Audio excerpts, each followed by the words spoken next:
Hello, ladies and gentlemen. You are very welcome to. I was going to say the Duelist Event Network, but no, this isn't the Duelist Event Network. This is the Endaccord NA Tryhard Throwdown Chain Edition. Welcome. I am joined here in this prestigious event, we'll call it that, with the wonderful, the amazing, it's Montage.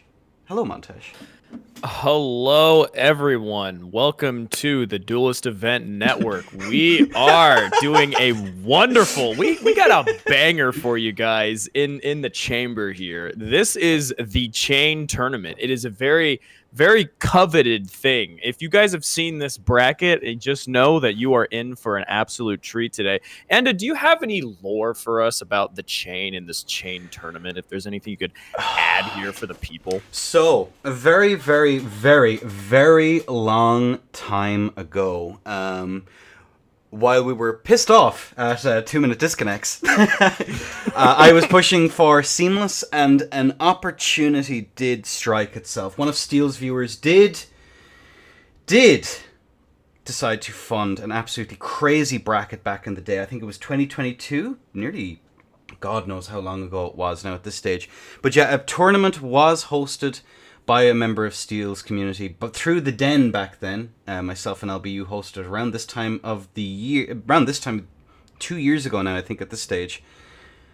And yeah, an absolutely phenomenal display of skill and the ability to push people off, artillery duels left and right. It was an absolute treat for everyone. An absolute treat for everyone. And I can't wait to bring it back today. It was the first tournament ever hosted on Seamless. And now we get to return to it after quite a ways away. But Montage, I see you've been cooking, friend. Can you give us an idea as to what people are going to be looking at today from your professional, high-tier experience? Well, let me tell you something about me, Enda. One of my claims to fame is that I don't actually do anything. I just have other people tell me what to do. And we were doing a little bit of practice last night, and I'll tell you, there's some specific Ash of Wars. There's some specific setups that might be what some, not me, I'm not naming names. Some people might consider just totally brain dead. And I'm excited to bring one of those brain dead comps to the Chain today. But also, I just want to add, outside of just what I'm doing, it's awesome that we have a tournament like this. I mean, don't get me wrong. Everyone wants to see the high caliber gameplay. They want to see, Force back once again. Everyone wants to see that, right? However, this is an entirely different tournament where the goal is, sure, you can just straight up kill people if that's what you want to do, but you know what you can also do? Just push them off. And there might be some builds completely surrounded around the idea of Isaac Newton's law of gravity. So it's going to be cool to see if, someone goes in the direction of, I'm just going to fight this one straight up, or if we're going to see people that are going to be bringing some builds that are made purely just to knock them off the chain. It can go either way. So I think when it comes to build variety today, we're going to get a lot of different setups, hopefully, and I think it's going to be a treat for everyone. Well, looking at the builds we have here, we do see Bavon, who's rocking the Blood Fiends by the looks of things.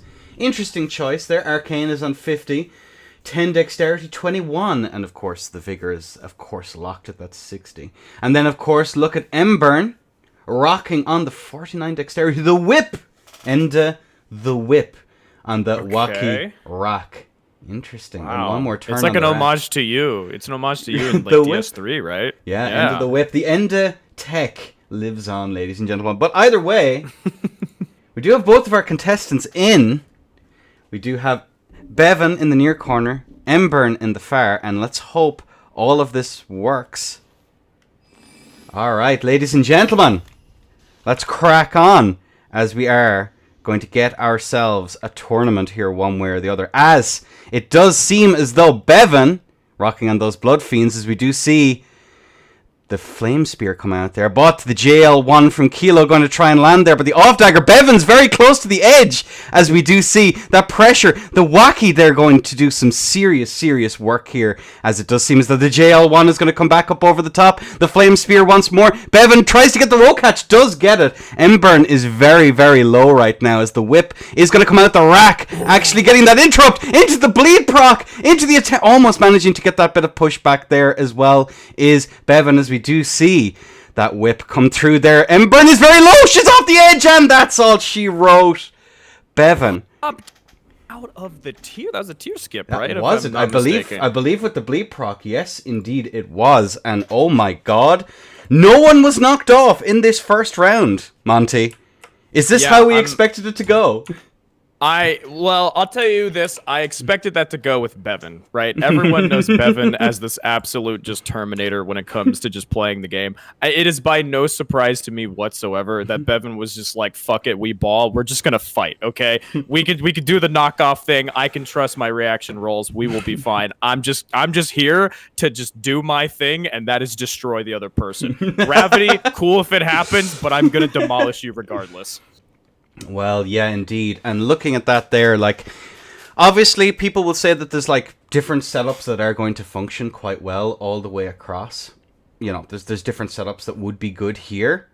But with Bavon, we can just show that, like, any setup can do well, even if it doesn't play off of, like, a very specific gimmick. So that's something to keep in mind. You still have to be able to deal with a standard setup that works in a standard way, and that's what my testing more or less found during this tournament. But Monty, as I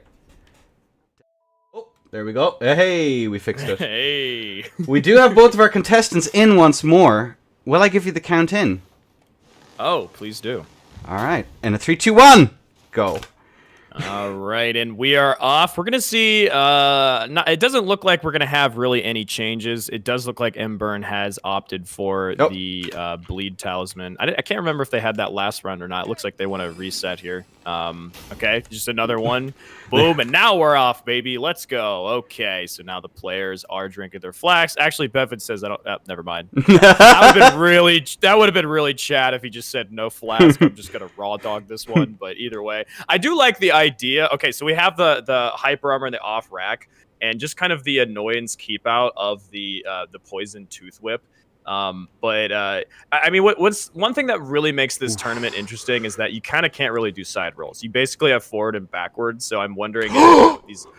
Oh my god! I don't think he meant to do that. Whoa! Whoa! Never mind, brother. Okay, Bavon with the almighty charging dual spear move that is generally pretty bad, but it lands, so I'm just going to assume that Bavon meant to do that. And we have our first ring out of the tournament. I was fully expecting Bavon to just completely just, again, just pop the other person like an absolute piñata. But hey, we got our first push off. The PSGS does have a push back to it, so we did see that there. And I have a question for you. Yes. If you're in Embern's situation right here, what do you do? What you do is you wait for the next chain tourney, because it is 1st to 2, remember. Bavon just took the W, which is what you do. Very well played to Bavon, and finishing off with the with the Ash of War on that one. Very good showing. Again, because it's a 16-player tournament, and because I wasn't sure how people would interpret the rule sets and stuff like that, I decided that the lightning round to start us off would probably be number 1, hilarious, and number 2, put people into a bit of pressure to try and figure out stuff fast. But yes, Bavon did just take that win, as we see on the challenge. Very well done.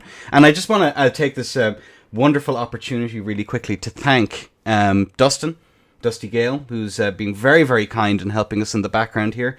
Absolutely phenomenal. And of course yourself, Monty, even though bringing myself to thank you is... Anyway, moving on. We are going to be looking at... excuse me, I forgot. We should also address that. Obviously, in most tournament brackets, there will be a loser's bracket. But again, the chain is it's not forgiving, okay? You live by the chain, you die by the chain. This is single elimination. So you have one game to screw up and readjust, and that is all you get. Once you're out, you're out. So for the people that have it figured out, it might not be a bad idea to kind of do a little scouting, saying, okay, this is what this person is running, and counter picks might be as something in order, something that you think about, or like typically what a lot of people do.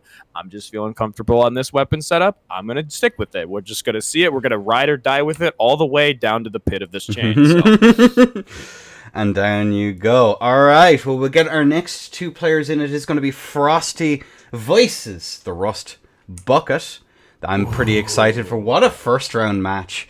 Like, we have Rust, of course, who's, I think it goes without saying, does absolutely phenomenal introductions and tutorials into the PvP system. So if you haven't checked them out, please do. Rust is a homie. Go do it. This instant. Yes, very true on that. Rust is someone that is very much by the book, but also likes to kind of explore some of the deeper, more interesting techs. He has great videos on just fundamentals of how to play certain weapons, but also fun like backstab tech and stuff like that. So Rust is a very like technical player, I would say, in that way, of course. But he's going up against Frosty, who is also a technical player, very mechanically gifted, but also a very weird person to fight. So I think in a tournament like the Chain, I'm interested to see what Frosty's going to bring to the table. Yeah, he is just a little lab rat when it comes to just finding random stuff that shouldn't work, and he makes it work. So maybe he goes with one of his tried and true kind of FOC type builds, or he's just been cooking something in the background, and the rest of us haven't seen it. So I'm excited to see either way. I did kind of tune into Rust Bucket's stream a little bit earlier today. Does look like he's trying out some of the more goofy, wonky, non straightforward type builds that you normally see him playing. So I'm excited. I don't know what Frosty's bringing. I do have a little bit of an idea of what Russ is bringing. It looks like he's kind of leaning more into like a magic type build.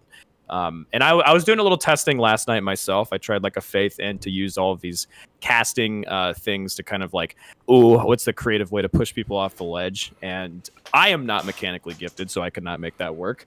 So I resorted to a build given to me by one of my mods, and let me tell you, it is nothing but crayon eating. And so can't wait to really give that one a whirl. I will say kudos to you last night, and of course to both Darcy and A2 recently enough. We were doing some testing, so everyone who participated in the testing over the last few days, I really appreciate it. And of course to the old guard from the way back when for doing some preliminary testing for the first one. You all did an absolutely amazing job. These tourneys are unorthodox and require somewhat of a different kind of vibe. We are waiting for the players to get in. Both Frosty and Rust. I don't see either of them here. I would ask that they get in nice and lively. If there's any problems, do let our support staff know, and we'll try and get everything updated and get everything fixed up. But yeah, the things that I found on the chain that are kind of interesting is that obviously Golden Land is kind of crazy. That stuff's kind of wild. You're saying that's good, huh? Interesting. Yeah, it might be. We may see some people. I remember way back when as well, people complaining that it was actually kind of nasty. But in all fairness, there's ways around it. So Darcy says Golden Land, Golden Schmand. Darcy, I think, might want to see the Golden Land, just given how things went yesterday. And also, Enda. Oh my god. Thank you so much. And Burn for the 5 community subs. Twitch apparently gave out 1 community sub. And there's a That's true. We should put a spotlight on that. Right now, Twitch is running a deal where if you gift subs to a channel, gamers, Twitch will also be randomly giving out a certain amount as well. You can get up to 70% of the gifted subs. So I'm just saying, if you guys want to give Enda more money, what you do is you do 100 tier 3s, and Twitch could potentially give 70 tier 3s, and you actually make money from that. So you could even donate them to yourself. It's kind of like gambling. So consider that, guys. If you love to gamble, gift all the subs right now. This is a perfect time to do it. If you love the chain, if you love End of the Lion, do that. If you hate him, don't do that. It's up to you. But we have both players on the screen right Yes, Now, indeed. what do you think about these builds, Ed? So looking at it here, we are going to see the... oh my god. Oh no, he's not doing it, is he? He ain't doing it. Is he taking... No, he's not taking out the HTS again. Frosty! Uh-oh. Don't do this to me, man! Oh my god. Alright, and then we have, of course, Rust Bucket then rocking what seems to be the LGS here by the looks of things, with a little bit of Mage sprinkled in on top. Whoa. Okay. Wait, and one of the things that I saw people lab was the LGS and its ability to push people off. Yes. And the EP moveset has that ability too, right? Seems so, but either way, ladies and gentlemen, we are ready. Monty, will you give me the count in? I sure can. In 3, 2, 1. And there we go. The bolt is out, ladies and gentlemen, as we are going to see Rust immediately coming in with that bit of pressure. Oh my god, he's using the thing on top of... Oh, the skull emojis! Skull emojis! It's such a good idea! Oh, Frosty cowering in fear! He's doing trench warfare. You have to use these chain links to block these projectiles. As he's sending out another little thing. And there's the LGS going absolutely ham here. Oh my lord. Into the moon veil as well to get that extra bit of a punish. Oh my god, and the spinning Let's go! I forgot you can put spinning slash on that. Oh my god. So, like, he doesn't even really need the extra move set. All he needs to do is just... Oh, indeed. Oh my god, it was the stomp. Yeah, it was the spin... it was the sweep. Oh, stamp. Oh, stamp sweep. Okay, Stamp sweep, yeah. Wow. Okay, so Frosty going with his own version of the get off me, bro. I'll knock you down into the depths tech here. Now, so we have the EP, right? That has, again, there's the general moveset that can also knock you off, similar to the way LGS does. So I'm curious to know, is there any other reason that you might think Frosty might be going HTS? I know back in the day, this is kind of like predated me, was like he was a big HTS guy in general, so he's just comfortable on the weapon. But do you have any insight as to why, outside of, just trying to stamp sweep someone, which you can technically put on any weapon? The way that I look at it is that, number one, you have an awful lot of forward momentum that's not going to knock you off with the HTS. It's harder. It is possible to strafe. In fact, against certain things, it's very possible that you'll actually get the... it's easier to strafe it on the chain because of how thin it is. So there are some funny things that do go on with interactions on the chain, and it can make a huge difference as we're just waiting now for our contestants to get into their corners. But yeah, there are some things that are easier to strafe. I found Halberd, you could spin it on a dime, even on like mid-lat, so in fighting Darcy in A2. So I wonder if it's going to be the same for HTS, given that tracking is kind of not great. That remains to be seen. So, yeah. I see. Yeah, so I loved what Russ was doing there. I mean, he's thought of a lot of things. So the giant pot with the skull emojis, that's actually to me, that's big brain, because they can kind of curve around and do some damage. And oh, it looks like Frosty actually has a bit of a weapon change here. Okay, all right. So hey, either way, count me in. Let's get this next one on the road. Can Russ bring this one back? All right, well, ladies and gentlemen, we have both of our players in their respective spots. And ladies and gents, on a 3, on a 2, and a 1, LA. Okay, so we do see Frosty move to a weapon that I will say I'm a little bit fond of. This is the Great Club, and he's going to see exactly right off the rip here. He's saying, look, Rust Bucket, you have projectiles, so do I. These things go so far. Actually, I love the Star Shower here. This is a great, just kind of trying to get him to stop coming here. Okay, it looks like Rust doesn't have really a high mind because he did have the flash after only 2. I do like the idea of the Sprite Stone because it does kind of whip around, so you can kind of play around it. Does get a little bit of a stagger, doesn't quite get the damage. Oh, but okay, Rust has a spin slash of his own. So he's using this LGS, which can knock you off. Ooh. Okay, you see it. Look at that knockback. That's exactly what we're talking about. If you get that at a perpendicular angle, that is going to knock someone off. Moonveil! Yes, baby! Oh, but we do see it R2. We do see those crouch R1s that have been buffed with the Colossals. And we see another Golden Land. It's going to stagger. Okay, doesn't get the second follow-up on the explosion there. But Russ right now, in the face of Frosty, says, I'll FP Flash. I do not care. Oh, that was a really good idea. Charged R2. Oh, my God. What the hell was that damage? Just a face full of club. Yeah, great club's good, guys. You heard it here first. Well, Frosty takes that one 2-0. I will say I like the change. I think Rust was probably getting ready to play around this EP. But, of course, in Frosty fashion, Frosty's like, all right, here's some new stuff. Deal with this now, you know? But we did mention it, right? The Great Club is probably something that we might see a bit of. It's definitely the Golden Land is an extremely strong Ash of War. The projectiles, it basically gives you the same type of projectiles, almost akin to like a Star Shower, and it's only an Ash of War. Like, you don't even have to build for it with being like intelligence or anything like that. So it just has many great opportunities. And one thing that I want to talk about here with the projectiles, just in general, is that the chain is funny because, you know, they're divoted in a way to where you can use the chain as barriers. It's just barely enough. But the problem is, if you find yourself dug into one of these chain trenches, then you can also potentially, if the other player is close enough, you could potentially find yourself in a situation where they can kind of play keep away, like you have to jump up this and will punish you as you're trying to get on top of like the middle part of the chain. But either way, I have to say congratulations to both players. Frosty does move on, but also great showing from Rust Bucket, showing that, you know, he has that creative mindset, can think of some stuff. Didn't quite get him the victory this time around, but anyone that labs something interesting, something new, again, like using those giant hefty pots, you have my for respect. sure. That was fun. That was fun to watch, and congratulations again to Frosty. But yeah, thanks for coming out, Rust. Awesome showing. Always a pleasure to see Rust Bucket in bracket, and again up against such a formidable opponent in the form of Frosty.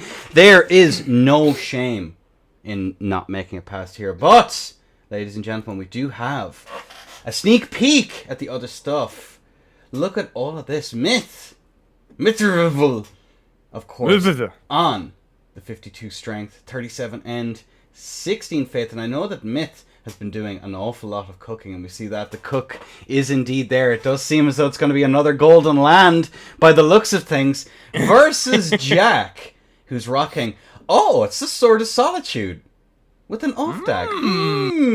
So I saw this one labbed as well last night when we were trying out some stuff. Sword of Solitude is very interesting because you actually have the fast vacuum slice that comes with it. I think it's actually quicker than the Ash of War vacuum slice. And on top of that, if they dodge forward, you could potentially get them mixed up in an R2 follow-up that stuns you, and then if you get hit by that stun, you're taking the full swing of the R2 follow-up, and that is a huge pushback right there from that. So I actually love this idea of this weapon. This is a great DLC weapon for this tournament. But we'll see. I mean, Myth is also an incredibly talented player, but we will see how that goes right now. I'm going to count you in, and in 3, 2, 1, go. There we go, and the bolt is out. We are going to see the physics here from both of our players. Jack here playing very, very cautiously by the looks of things. Looking at this here as we see that aggression come forward here. Jack going for the pod, the hefty pod, trying to get him there as the glintstone scraps come out into... Oh me, oh my, it does seem as though Jack is going to be cowering in fear versus the Golden Land itself, but apparently aimed a little bit too low there, and the Sword of Solitude was not quite able to do it, but he rolls off! Jack! Oh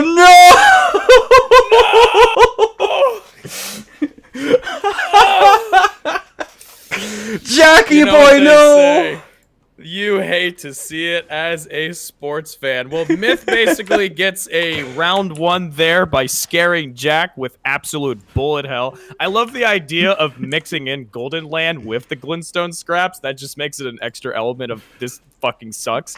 So I love that. But yeah, just that's what happens, right? You just accidentally kind of put your control or your analog stick in just a wrong spot. You barely just roll it. Just you're fling yourself into death here. So, but either way, great stuff. I was gonna say great stuff from Myth, but hey, Jack. Hey, everyone gets one, okay? You gave him a mulligan. That was just a power move. Now we're going to see the 2-0 right here, okay? Well, either way, Myth is on 1 so far. And here we have it, folks. Monty, shall I give you the count in? Please do, my love. Ladies and gentlemen of the audience, Jack in red, Myth in blue, and on a 3, and a 2 and a 1, LA. All right, so I'm sure Jack is, kind of hitting himself for that one, but here's how greatness is found, okay? Oh, another bow? Okay, Myth is confident in this one. Jack is doing spins. Oh, 2 bows! So respectful. This is Elden Ring PvP at its finest. Okay, we do see Bullet Hell coming out. Right now, Jack is doing his best to try to use these trenches, try to get these dodges. Sleep! EP! Oh, no! Sleep! All right, that was cool. Almost worked. I loved the idea there, hard swapping to the ring finger. Right now, Myth is just playing, barely keep away. God, great spacing for Myth. Oh, that gets the back step, but it doesn't land. Goes for the follow-up, does get the dodge. We do see that colossal crouched R1 doesn't quite connect. And now, right now... The finger! Oh! Knocks him the wrong way! Doesn't get him off the chain. This is a fight, ladies and gentlemen. Right now, we see Myth hunting Jack down with the finger, which is not what I... Oh, I got the interrupt! The hyper armor! Oh, no, Jack! Oh, finger is too much hyper armor! And Jack plunges to the depths, and Myth wins purely by straight up, and I mean straight up gentleman showmanship right there. Said, you know what? Golden Land's really good, Giant Club's really good, but I'm going to bring it back to basics, because Miyazaki made this weapon for this purpose. My God, GG's to both, and...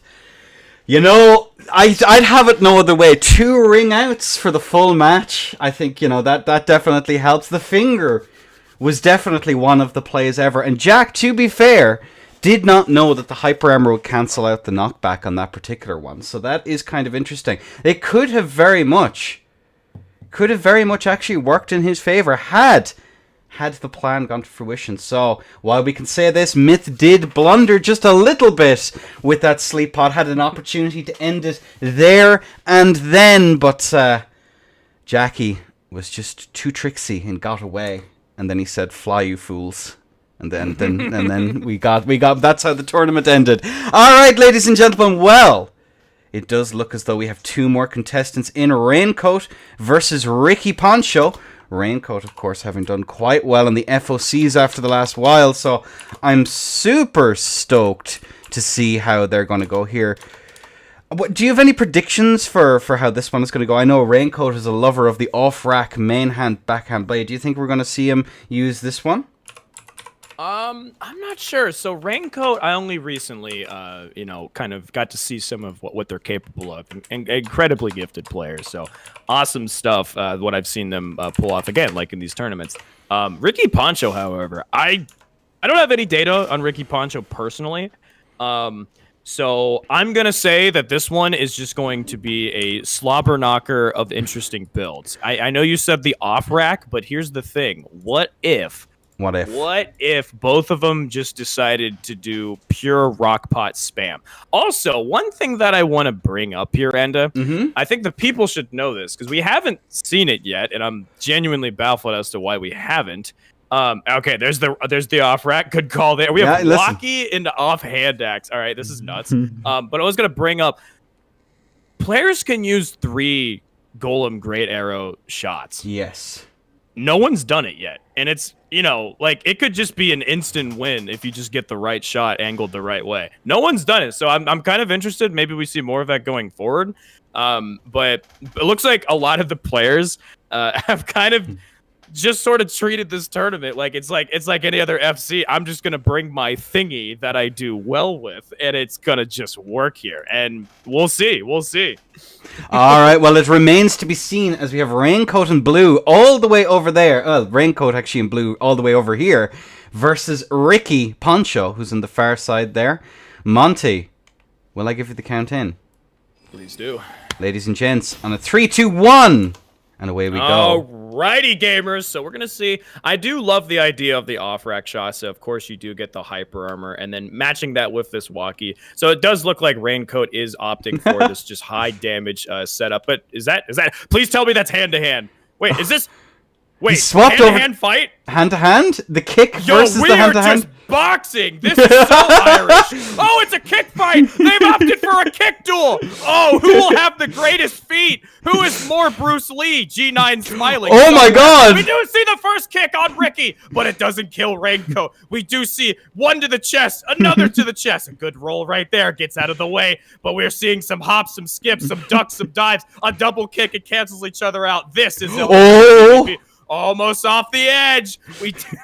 Dude, we were talking about setups and shit like that. Doesn't matter. It doesn't matter, dude. We're here. We're here to knock people off. Oh my gosh, this one could take a while. It's just who's gonna have the worst roll. Who's gonna just have the wrong position? Oh, for the free. Is that a free aim? We're playing Giga 200 IQ mind games here. Oh, goes near the chain, but does the reverse kick. Very good idea. The spacing! Force back once again! Alright, so here we are. Just two goofballs fucking just chest kick. I don't know what's going to happen first. Is somebody going to get knocked off, or is somebody just going to die being hit by 2 damage with these kicks? Oh my God, the kick actually comes through! Oh my gosh. Okay, so a nice neutral jump that kick. Get owned, loser. Raincoat has the tech here. But I don't even know what to say. Oh, fist! No! A cheater! A cheater! Ricky! You this might come back to bite you in the ass. You can't use fists in a kick fight. You can't bring a gun to a knife fight. Well, you sure can, but, that's just BS. Oh! Raincoat goes down, and Ricky takes the first kick off. Ricky takes the first one. My God. Jesus. We might be here for a second if this goes on. All right, well, Ricky takes the first stock. Nicely done. Welcome in, Alison. How good to see you in. It's all going really, really good. But, yeah, welcome in all of the peoples. Oh, my God. But this is probably not what I was expecting people to do, especially given that there's 100 D balloons on the line here, ladies and gentlemen. There is a prize pool for this tournament. Do not forget it. So power just went out. Give me like 5 seconds. Oh, your power went out? Yeah. It was kind of raining in my area. Hold on. I'm going to flip some breakers. All the lovely people enjoy and just solo casting these next couple up. And he's gone, boys. He's gone. It's over. It's so over. But either way, the kick tech is definitely something. I will give you that much. Hurricane Coast, Monty, real and true. But I hope everyone is enjoying themselves so far. This is one hell of a tournament thus far. And it does seem we're just waiting for one of our What? Excuse me? Is everything okay, Frosty? Is everything okay? What the hell? Is he okay? He's stuck! Hang on. You guys need to see this just while we're waiting for Raincoat to get in. Is Frosty okay? Either way, that's definitely something. Alright, ladies and gentlemen, we do have both of our players in. Ricky in red with 1-0. Raincoat in blue with the heel. Ladies and gentlemen, on a 3, 2, 1. LA! And we are off here, ladies and gents. It does look as though the physics have been drunk. Hard to tell from this distance here, as we are going to see the off-rack on. And the great bow! Well, it's one shot, or the E-bow, from the side of Ricky Poncho, as we do see the setup here for the next one. He gets very close, though.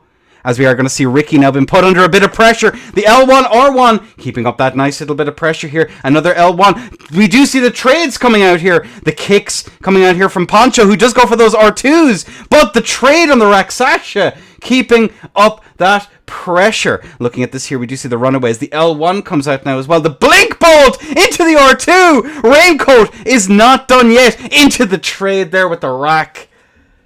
Oh me. Oh my, folks. What a round. G to the G's. Raincoat 1, Ricky 1. That has evened out that one there, ladies and gents. Delightful showing here. The gloves are off now. The feet have been put away. He should have kicked more, maybe. Rack too strong. Please delete. Just for you. Just because you asked nicely. Is it the first 1-1? Yes, it is the first 1-1 currently. And we're just waiting for Ricky to get... Hang on a second.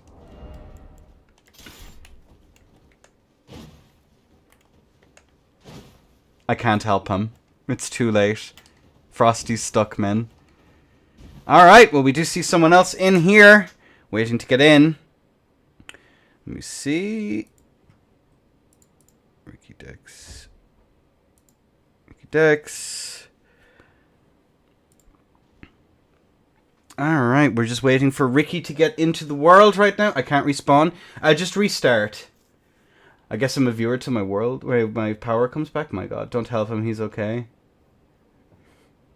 Can't use items. Insane Tourney. What you'll do is you'll just restart real quick. Just restart. If you can. That would be the easiest way, and we can come back in a second.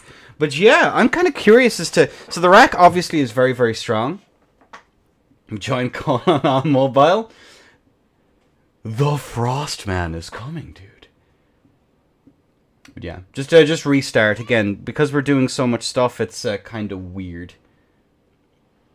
Obviously with out in the open world, doing all this stuff. But yeah, okay. Oh, is that Ricky? Ricky's back, let's go. We did it. We did it. Hello? Oh, Montage is still dead. You hate to see it. Alright, folks. I could technically be here on mobile. I'll just sound scuffed as fuck. You're okay. You can wait till the power comes back. There's no worries. Don't worry about it. Cool. Alright, ladies and gentlemen. We have both of our contestants in now. Raincoat 1, Ricky 1. And ladies and gentlemen, on a 3, 2, 1, allez! The bolt is out. The players are drinking their physics. And as we can see here, the long run-up. As the great pot comes out! Good roll comes out there from the side of Raincoat here, who's going to be getting a little bit of damage there. The two-handed rack is out. And looking at it here, we are going to see that R2 come out there on the rack. Another R2. Good jump over the top there for Ricky, but he is going to take a lot of damage as... One more turn on the rack as the weed cutter comes out there. As we see Ricky rolling out now once more. Looking at this here, we are going to see both players chilling out. Ricky trying to get it set up here, but the R2s are coming out here on the Raksasha. Into another R2, into the standing R1. But Ricky is gone. Are we going to see some ability to push back here? As the weed cutter comes out, the axe is going ham! Good roll out there on the side of Ricky. Almost forced a bit of a knockback there as we're going to see Raincoat taken down. And Ricky takes the W. G's. My G's. Ricky Poncho moves on to the next round. GG's Raincoat. And pleasure having you in as ever. There we go. The 2 to the 1. And now it is going to be wacky damage go crazy. It really do. Brazy even, bestie. Alright, now it's going to be Misha versus Inservants. So let's get that all set up here, folks.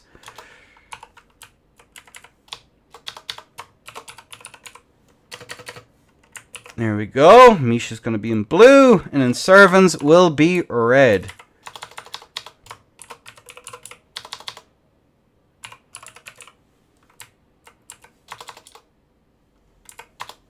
Cool beans. Alright, silly servants. Go servants. Roll PG Games. Welcome in. Yes, it's I've been looking forward to this tourney for a hot minute. It is looking like it's going to be a cracking event. Alright, and I'd ask the players please leave the world if you're not currently on. I'd love and appreciate it if you would mosey on. Okay. Oh dear, no.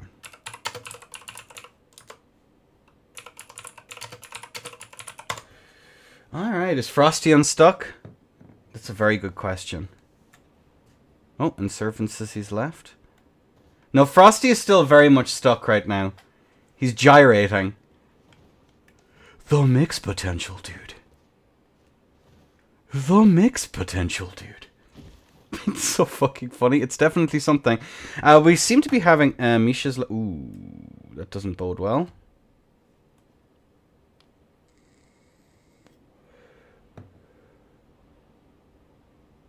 Got to close and reopen? Gotcha. I'm just making sure. Hopefully that's enough to actually get this to work. No, we unstuck Frosty! He was part of the furniture. It was really sad. Alright. Cool beans. Alright, hopefully now it should work, ladies and gentlemen. Frosty left his home. He is no longer stuck. You hate to see it.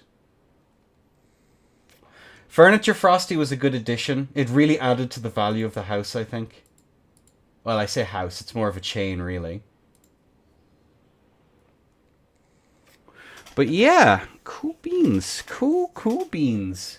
Alright, both of y'all try and get back in soon, if you can.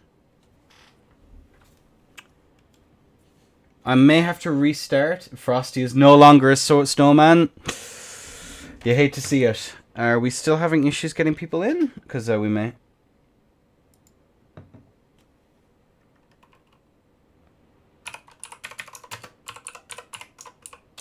Alright, many of the weird structures that could be on the maps, yes. Alright, I'm going to take just a quick break and get this restarted because it seems we're still having issues. So I'll be back in about 2 minutes. Sorry, folks. Enjoy the break. We'll be right back.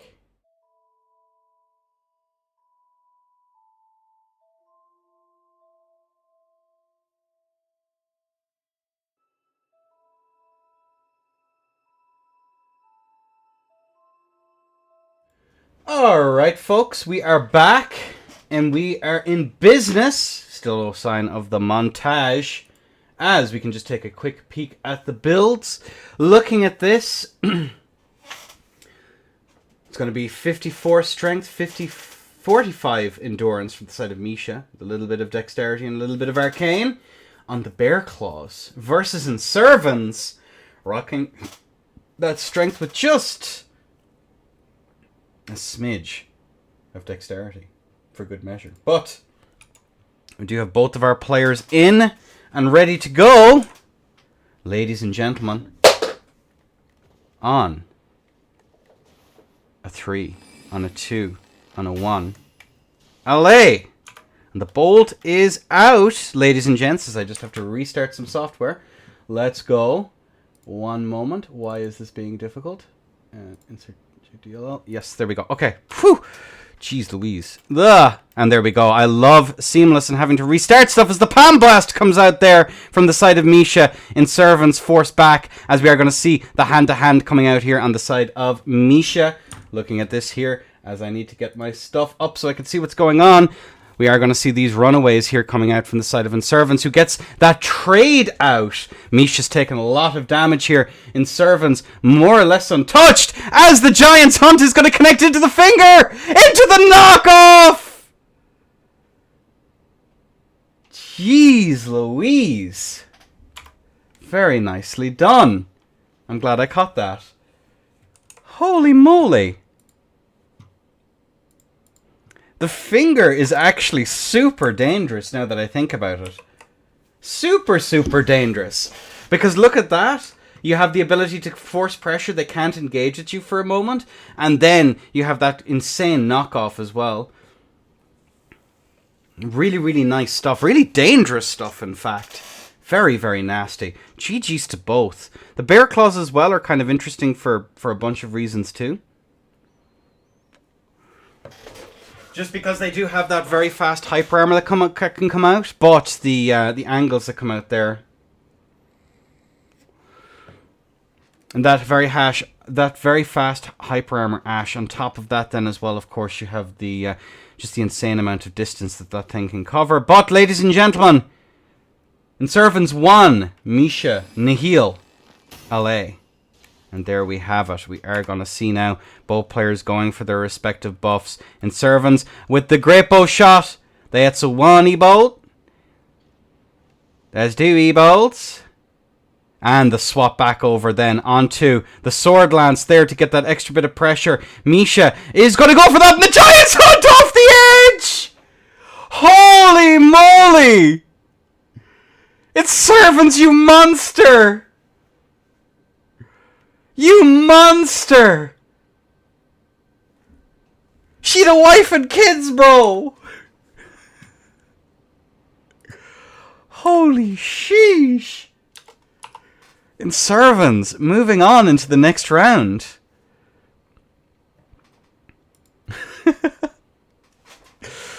My God! Alright, well, you got to see it here, folks.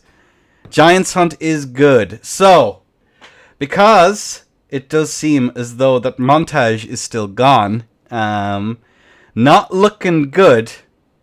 Yeah, it's going to be Breeze versus Darcy.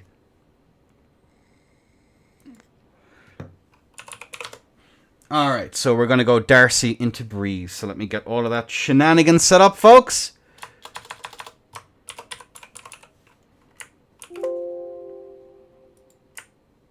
There we go.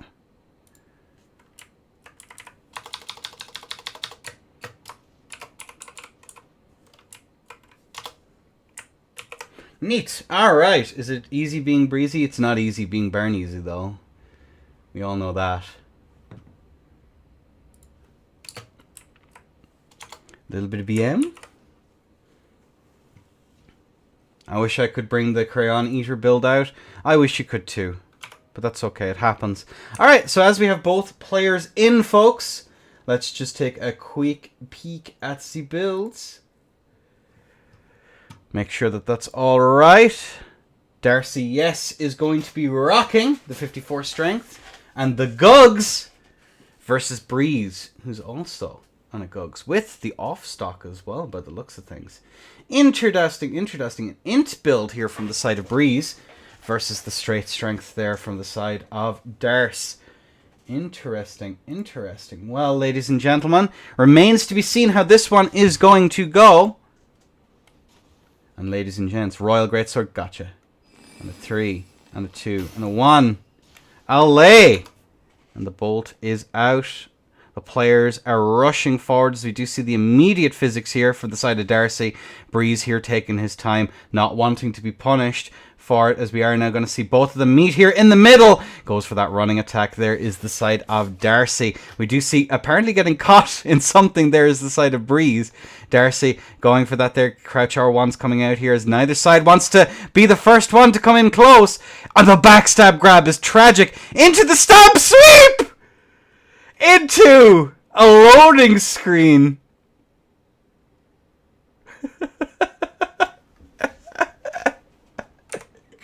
Let's go. Darcy takes the first one. Oh my God.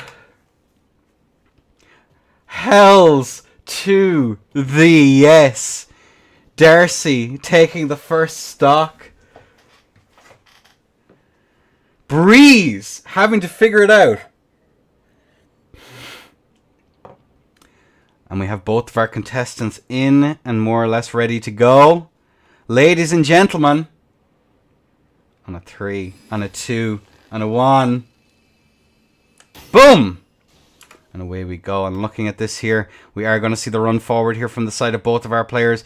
Darcy is looking dangerous here as we do see the late physic here from the side of Darcy. And looking at that, Breeze here kind of not sure what to do as the charged R2 comes out here from the side of Breeze. But Darcy's just chilling out. She vibing as the empty jump comes through there just outside of the spacing into a trade. Breeze here is going to be hit there. We do see the stagger steps coming out here from the side of Darcy. Good roll out there. Comes out into a standing R1. Darcy could very easily take this one. Very, very easily, as we are going to see now. Breeze chilling out. They're about to chain link away from each other. Not wanting to get any closer as the stamp is going to come out. And the turnaways here from the side of Darcy. Oh my god. Looking at this here, the CR1 comes out. Empty jump off. It was a full jump R1. Breeze is very low. Darcy's borderline untouched. Breeze not wanting to get any closer as a run attack comes through. Darcy keeping up that pressure. Tries to go for the roll catch. Are we going to see if the stamp comes down? But no. No sweep. As we are going to see Breeze take another little bit of damage. A run R1. Are we going to see it? The stamp could come out now any seconds. No, it doesn't. Darcy resets here. And Breeze is trying to hit her through the terrain. Breeze forced back now as we see another charged R2 into the martial arts. The hand-to-hand combat has initiated, folks. Into another charged R2. Another R2 comes out there. Darcy tries to go for that hit. Into a strafe. And that's going to be Darcy taking the W. G to the G's. Darcy's scoot. The poo piggy herself moves on.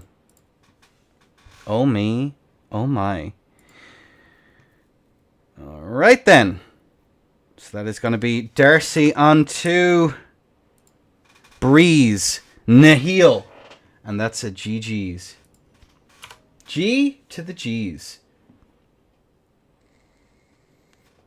He simply floated. And thank you, just as a quick thank you then as we're looking at Rust Bucket with the raid. Thank you so much. The hype trains as well, oh my lord. Embern, thank you for the gifted. Heartbreaker Jaker, dude. With the gifted subs as well. I love and appreciate you all. You all are an absolute amazing. Absolutely amazing. Got my money on Darcy. Understandable, as we are now going to move on. So we're going to give Montage a little bit more of a chance to get his power back, so we may come back to that match later. But yeah, we're going to move on now onto Bavon versus Darcy. So that's where we're going to go. Darcy Nihil. This one's set up.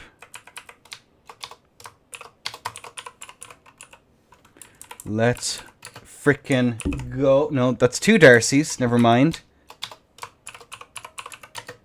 We're seeing double here, folks. There we go. All right. Bavon. All righty then.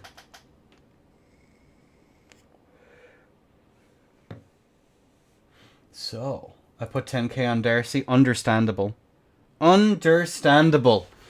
Darcy, of course, has put an awful lot of work in to try and figure out the intricacies of this chain. So I'm going to get myself a little drinky.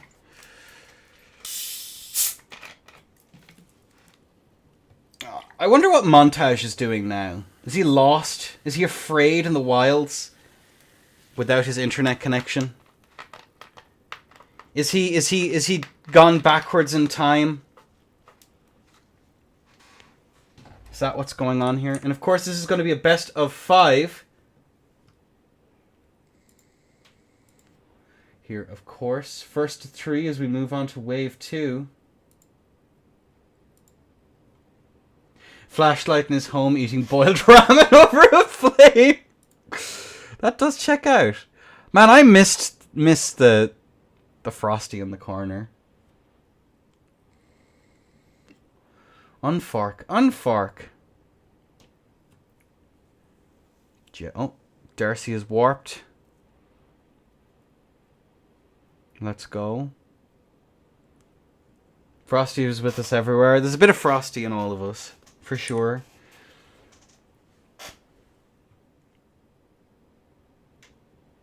Alrighty then. Bavon does say he's in the earth, he's in the air, quite literally here. Jesus Christ. Why is Frosty in the seaside? That was weird. That was very strange. Oh, do we have a Bavon? Oh! I understand. He's joined us. He's inside the geometry right now. That's interesting. Okay. We're learning about Seamless together, folks, as we're just waiting on Bavon.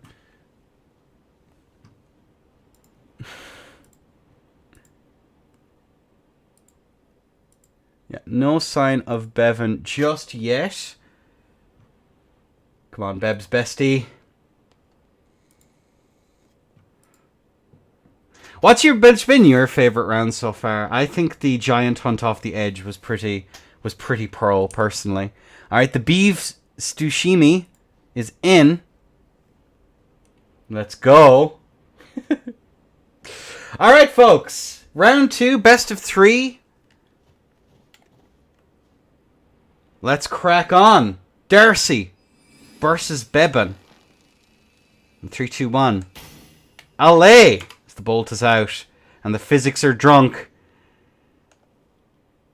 and looking at it here we do see the blood fiends here on the side of Bavon versus Darcy, sticking to that Gugs, as we are going to see that empty jump over the top there. Bavon tries to go for that punish, but unfortunately is going to be punished in turn, as Darcy's going to be going for those stamps there just to try and set up for something, and Bavon gets swept up over the side, as we are going to see now Bavon take a little bit more damage. Good roll out there from the side of Bavon. Looking at this here, we do see these little turnarounds here. Bavon caught out there, not electing to be caught, as a standing R1 is going to clip Bavon into a crouch R1. Bavon's taking an awful lot of damage there, as we are going to see that punish attempt there come in from the side of Bavon. Go for JL1, not quite going to be able to connect, as the stamp comes out there once more. Bavon is going to roll into that rolling L1, into the sweep once more, but unfortunately it is not going to hit, as Darcy's taken a lot of damage here, rolling out now once more. Bavon, both of them about a chain away, a link away, as we do see that jump R1. Bavon takes another little bit of damage, he's going to be forced back. Darcy going for that CR1 now once more, as we are going to see Bavon swap over into the hand-to-hand here from the side of Darcy, as Bavon's just going to be chilling slightly out of distance here. Goes for that rollout there, the reactor in chief into a charged R2, into that attempted catch there, but Bavon was just a little bit too slow, as the JL1 is going to connect, 1000 HP to 1374. Bavon is going to be hit there by that standing R1, into that rollout there from the side of Bavon, into the JL1. Bavon takes the first stock, ladies and gentlemen.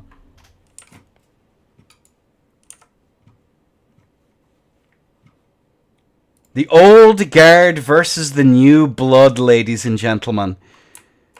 Bavon, of course, has been playing since, I believe, the first FOC, I think. First or second. I can't remember how long Bavon has been around. The tier stature build for real.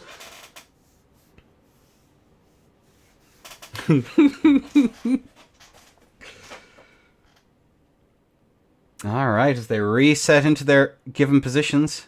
Darcy's here just chilling out. What are we doing here? Oh. There we go. Well, I lost all my points. Not yet, you haven't. It's a best of 5, remember? And that was a close goddamn match. Could very easily go either way, as we have both of our contestants in and ready to go. Ladies and gents, on a 3, on a 2, on a 1. Allez! And that we are going to have the physics here from both of our players. And looking at it here, we are going to see Bavon skedaddle on where he needs to go. Look at these little stutter steps here as he gets into position. Darcy is chilling out, going for that immediate aggression there right off the bat. And looking at it here, we can't see. Looking at that, the CR1 comes in there. Another CR1 into the stamp sweep, and Bavon is sent home. Darcy, the goat. What the hell? 1-1, ladies and gentlemen. The JL1 anti-air. No way. Uppercut. Bavon flipped real. Holy moly. Alright, ladies and gents. Let's get this show on the road as Darcy should be in position. On a 3, on a 2, on a 1. Allay! As we are going to see the physics here now coming out from both of our players. Bavon skedaddling forward here. Darcy. Very confident after that last round. I can guarantee it. As we are going to see Darcy go for that run R2. Not quite able to connect. Bavon goes for jump R1 there. He's going to have to be careful as the trade comes through. Bavon managing to get out of dodge. There's a JL1 actually manages to connect into the bleed proc. Darcy is quite low here, but she has to trust the strategy. And that strategy is try and force Bavon to make the mistake of JL1ing as she manages to get a connection on Bavon once more into that stamp. Uppercut. And she goes for it. Bavon nearly rolls off the edge, keeping up that pressure. Darcy is going to have to play it careful as a JL1 comes out there into another JL1 as Bavon's going to be whiff punished. Whiff punish restored, ladies and gentlemen, as we are now going to see that run R2 come out there and trying to catch Bavon. Bavon here, chilling out here in this neutral, goes for that bit of pressure, tries to go for the roll catch. The stamp uppercut set up now once again as Darcy takes another little bit as a standing R1 comes out. Bavon gets the bleed proc. Darcy keeping up that counter pressure though. That is going to be the tier gone for both of them, I believe, as we are going to see that skedaddling away here from the side of Bavon. Jump over the top there. Darcy going for that as we do see that bit of pressure. Darcy just on the edge there once more. Looking at this here, Bavon skedaddling out. Good strafe, almost lands off the edge, and he's going to be sent home, ladies and gentlemen. Oh my god. No way! No way! Darcy on the scorecard with match point. What the heck?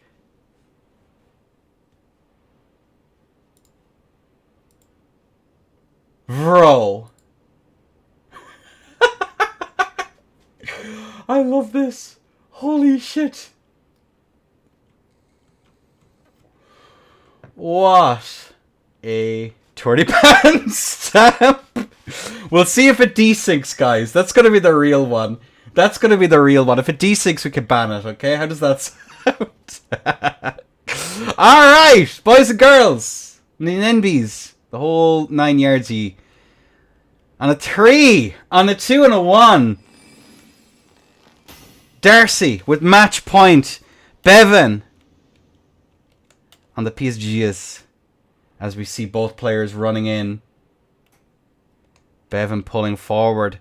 Will those years of veterancy speak to him, or will Darcy, will this fresh blood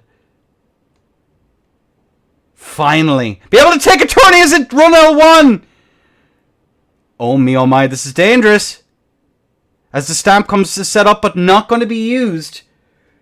Recognizing here that there's absolutely no point as another stamp is being set up here. Darcy recognizing her win condition into a trade, into a bleed proc. Bavon takes a little bit of damage. Good roll out there from the side of Bavon. Tries to go for a roll catch, but it is not going to be enough as Darcy manages to get that CR1 out. Good roll out here on the side of Bavon, as we are going to see now Darcy chilling out here. Both of them about a chain link away as Bavon creeps forward. Good roll out. Almost gets caught. Just about able to get out of that there. Good roll in there from the side of Bavon. Into the stamp. Uppercut. Darcy on death's door. She's on the edge.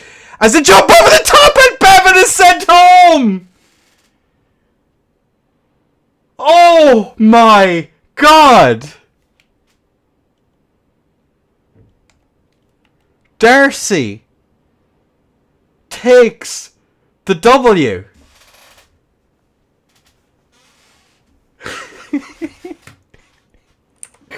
Moving on into the next stock. The next set, sorry.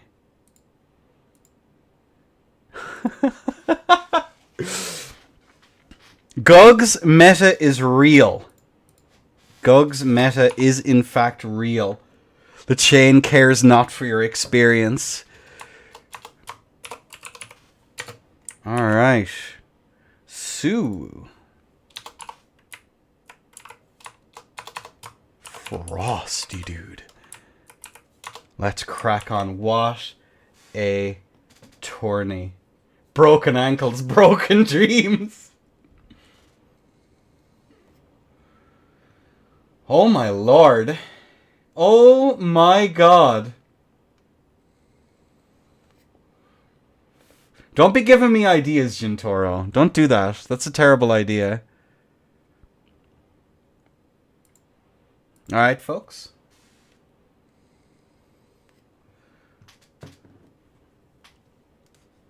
Alright. As we look out at this beautiful landscape. Now, will my computer crash is the good question if I do this. Let's find out together, folks. To make this look even better. Oh? No, I'm not even getting FPS drops. That's interesting. Okay. Alright. Do we have our first player in? We do. It is going to be the Frost, man. Sumu, that name.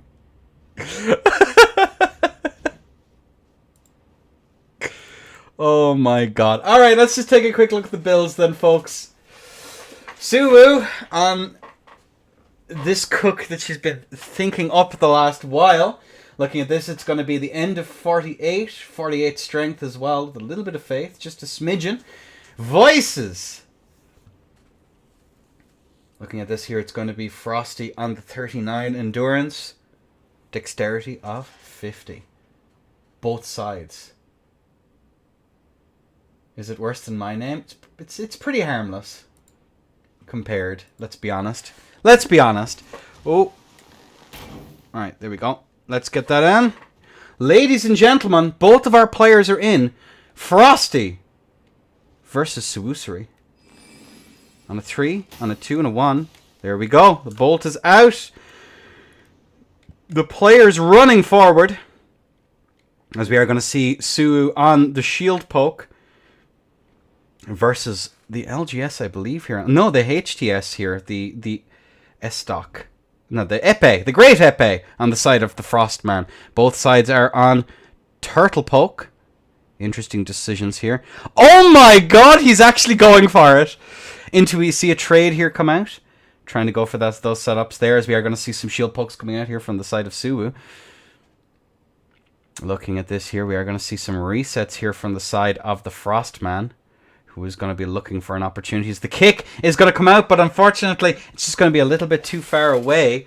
Looking at this here, Suwu is still kind of vibing out, not wanting to close the gap too quickly because she knows, as we see the swaps come out here on the side of Suwu, setting up there for that shield poke into the standing R1, into the kick!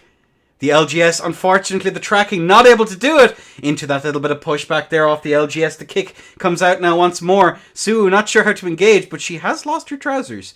And they are back, in fact. Interesting, maybe trying to distract her opponent. Curious use of tech here, as we are going to see that bounce come off there on the side of Frosty, who is going to get some serious damage. Suwu tries to go in there with that standing R1, which is going to connect into a bit of a trade into the R2. Suwu nearly sent skyward into a kick into the guard break. Suwu is going to be taken down. The Frostman takes the first stock. Jeez. The dude. Frosty takes the first stock.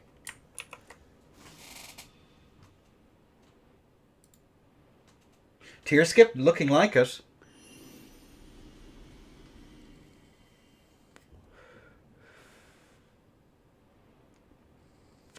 She'd only enjoy that SK, just to be clear. I'd be careful with that one.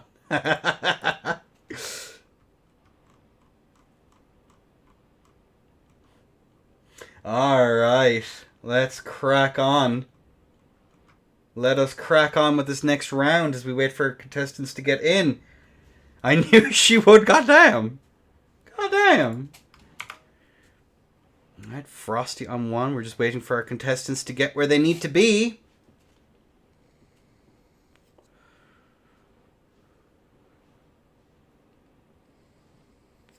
Don't even tempt them, Kirk, for the love of God, friend.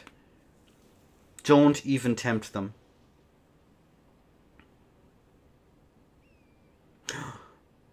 horseplay on display.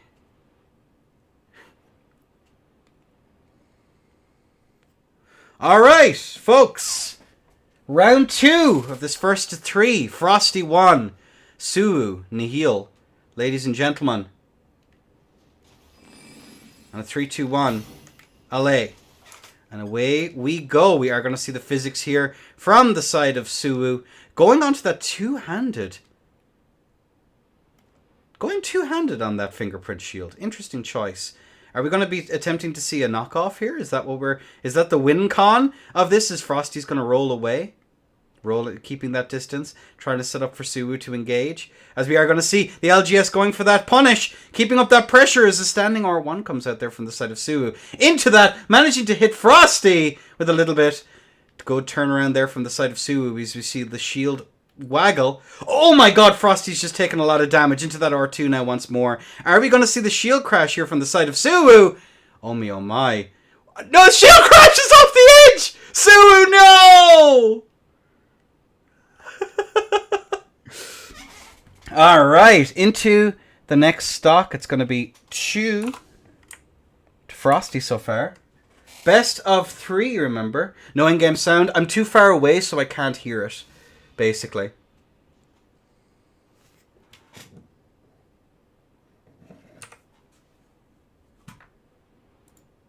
Hang on a second, I don't think they know.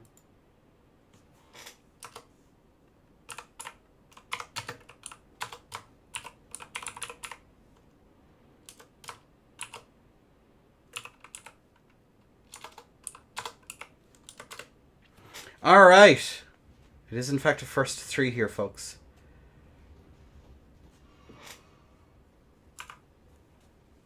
Nice. Someone gets Suwu cruise control? Yes. Alright.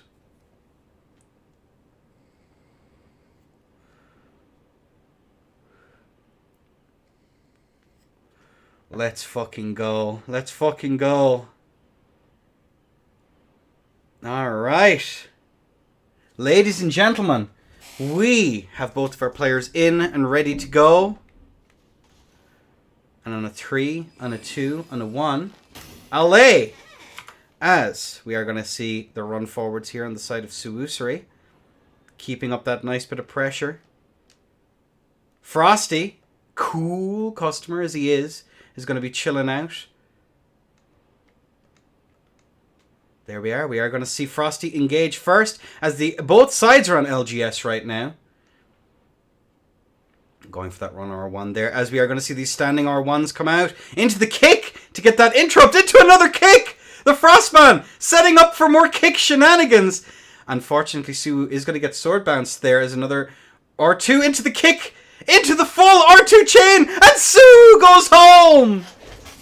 Frosty takes the stock. Oh me, oh my. G to the G's. Oopsie daisy. Let's get that sorted out. And now we're going to move on, ladies and gents, to Myth versus Ricky.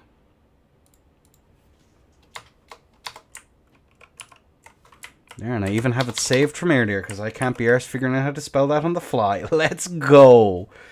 0. And then Ricky. Alright.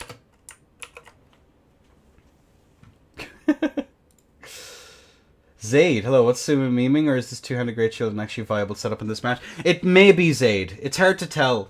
So one of the things is that there's an awful lot of pushback and stuff like that that does have a legitimate win condition. It's just that the problem is you can run yourself off the edge with certain ashes.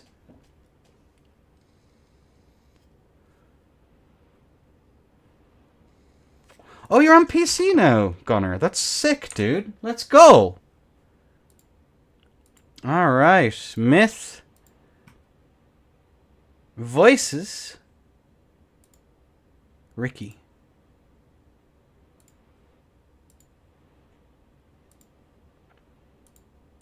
Alright, cool beans. Alright, folks. We have both of our players pretty much in and ready to go. Myth seems to have DC'd. Or someone has DC'd. Looks like it's Ricky. Yeah, GG's though. Isn't it always time to do that though, Suwu? Let's be honest. Alright, let's take a... Obviously the builds should be saved. Yes, they are. Let's go. Looking at this here, we have 52 strength on Myth. Voices. What seems to be the 55 dexterity of Ricky. I'm surprised no one's Morn shielded yet. Yeah, I am a little bit as well, but what can you do? Alright. I'm just going to wait now to see if there's any updates. How's the tournament? It's hysterical, is what it is. It's absolutely hysterical, Sasso. I'm having a whale of a time. Alright, we're going to see if this works. I love Seamless.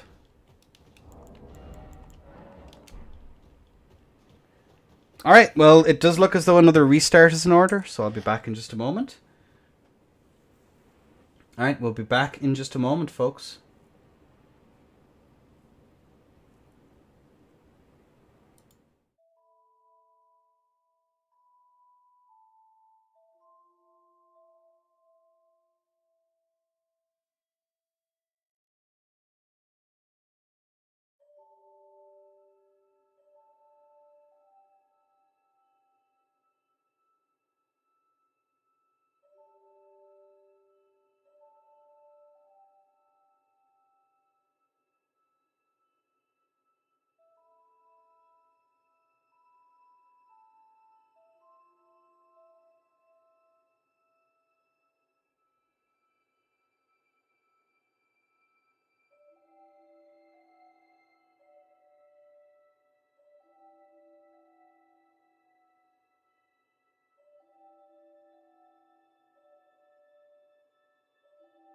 Alright, well, while we're waiting for players and stuff like that to get back in, I'm just having to check here that there's no issues with people getting in World, etc.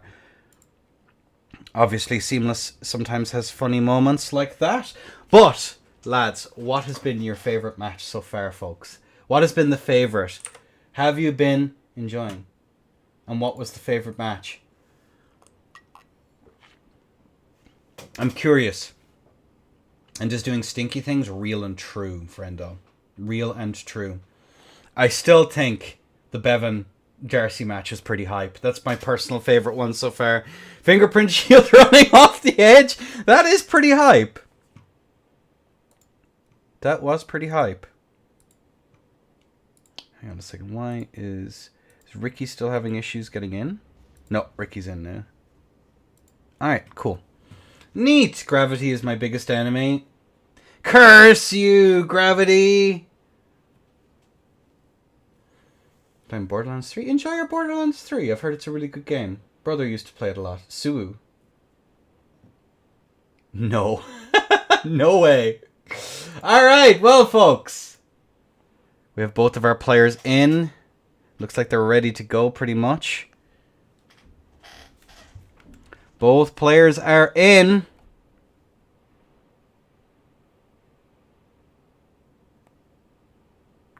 One, two.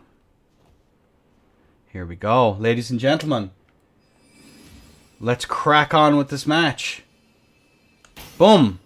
And the bolt is out. The players are drinking their physics. Myth scampering on forward as we are going to see the glintstone craps come out. But the artillery is about to begin the duel. As we are going to see so many little projectiles. The bullet hells. Too much to handle as we see that CR1 coming out there into another CR1. Ricky almost landing himself off the edge there, but Myth is not falling for any shenanigans here, as we are going to see now both players now chilling out about a chain link apart, as we do see Myth scampering on over. Looking at that here, we got another hit there from the side of Myth. Myth wants this tournament by the looks of things. We are going to see another CR1 going for that bit of pressure now once more into the off axe, into that R2 on the dagger. Myth has a very substantial life lead here, but again, with this chain tourney, it could end in an instant, as we are now going to see the finger come out now once more. Give him the finger, boys, but unfortunately, Ricky is nowhere to be found, as we are going to see now Myth chilling out here at this longer distance, trying to set up for something. Look at that pressure there into that CR1, managing to get another little bit of damage, and there we have it. Ricky falls to his death. And that is going to be the first stock. Yeah, there doesn't seem to be much need to ban half of those things, if I'm being completely honest with you.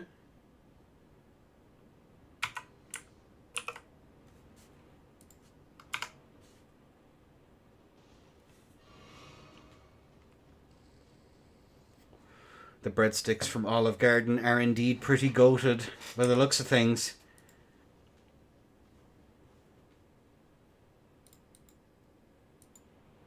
Alright, folks. Return of the Great Club. Fear the old Great Club. Alright. Boys, girls, and NIMBYs. We have both of our players. Oh. Ricky's sliding. Teleport, Ricky. Could you teleport real quick?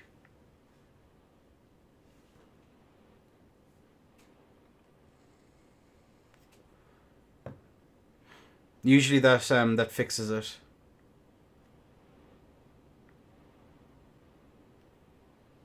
Oh, there we go. Is Ricky still sliding for you, Myth?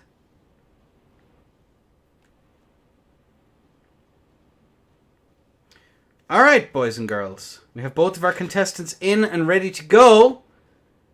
Let's crack on. Round 2. Myth versus Ricky.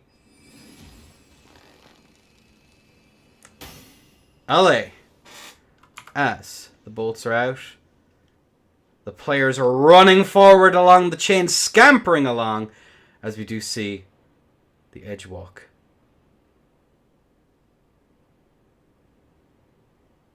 I don't know. This is the suspense. The suspense. And now we run forward into the glintstone, craps, into the attempt to get the Egon's harpoon there going. But unfortunately, the bullet hell is just a bit too strong. Into the golden land, which it does hit. Into the big Eepee. Oh my god, but unfortunately, Myth was almost knocked off the edge. As we're going to see these both players now running forward. Goes for that run R2. It is going to do a little bit of damage there. But Ricky is still technically behind by a very small margin, as that off-axe tries to come out there to get that extra bit of damage. Good roll out there from the side of Ricky.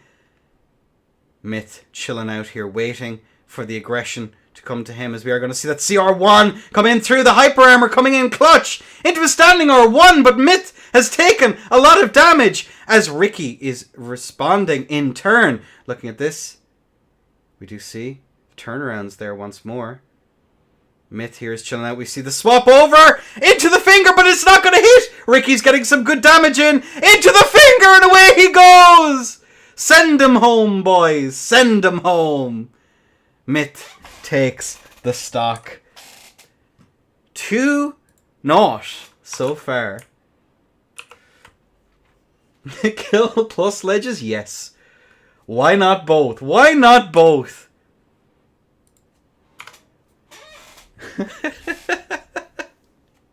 I'm so fucking happy this happened. Holy shit. Oh me, oh my.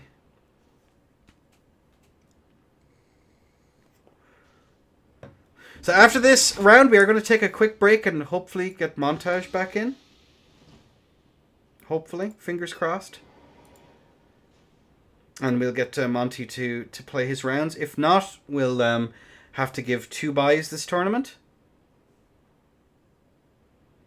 Monty fighting the Stormlord right now. Yes, true and real.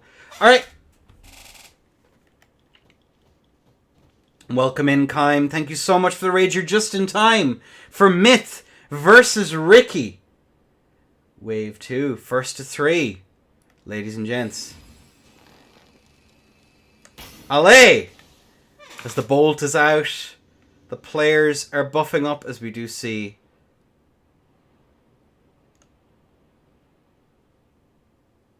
A moment of silence. A hush covers the chain. And now we're running forward again. And there we have it. Myth! Not worried too much about it as the poison pot comes out and it misses! But he just tanks it. He tanks it and he runs away then! As we see that reset now into that neutral. Looking at this here, we are going to see now the poison consumed. Looking at this here, we do see that nice little bit of pressure coming out here as the bullet hell begins once more into a standing R1. Are we going to see Myth? What are we going to see Myth do? The stagger steps coming forward into that CR1. It's not going to land into another one. Ricky is down underneath here. The golden land could have come in so clutch here, but the spam. Myth chilling out there. We are going to see that set up. Goes for that standing R1. Good roll out there from the side of Myth. We do see the stagger steps into the big EP pots. The large sleepies are coming out here, but the Egon's harpoon is going to connect. Jump R2 over the top there once more. Looking at this, yet more glintstone craps coming out. Keeping up that insane amount of pressure as Ricky is slowly but surely being chipped down. And down, and there we go, the punish with the harpoon. There she blows. As yet more pressure comes out there. Into the knockdown. Tries to set up for the great bow. As yet more shenanigans comes through. That's one Ebo. Keeping up the bullet hell coming through here now once more. Ricky doing his damnedest. As we do see yet more glintstone scraps coming out here. Resetting to neutral here. Trying to tempt him in as the big sleepy pots come through, knocking him into it. But unfortunately, the big sleepy is not going to happen this time. Into the knockoff! Can we get the Guts theme running out there as he kind of collapses? I think that would be very good. What a swap, yes indeed. Alright, so we're going to take just a very quick break, ladies and gentlemen, and we're going to hope and pray that Montage gets back. So we will chat you all in just a moment. Yeah, hopefully the storm subsides and Montage gets his opportunity. But we're going to take a quick break, and I'll talk to you all in just a moment. Bye.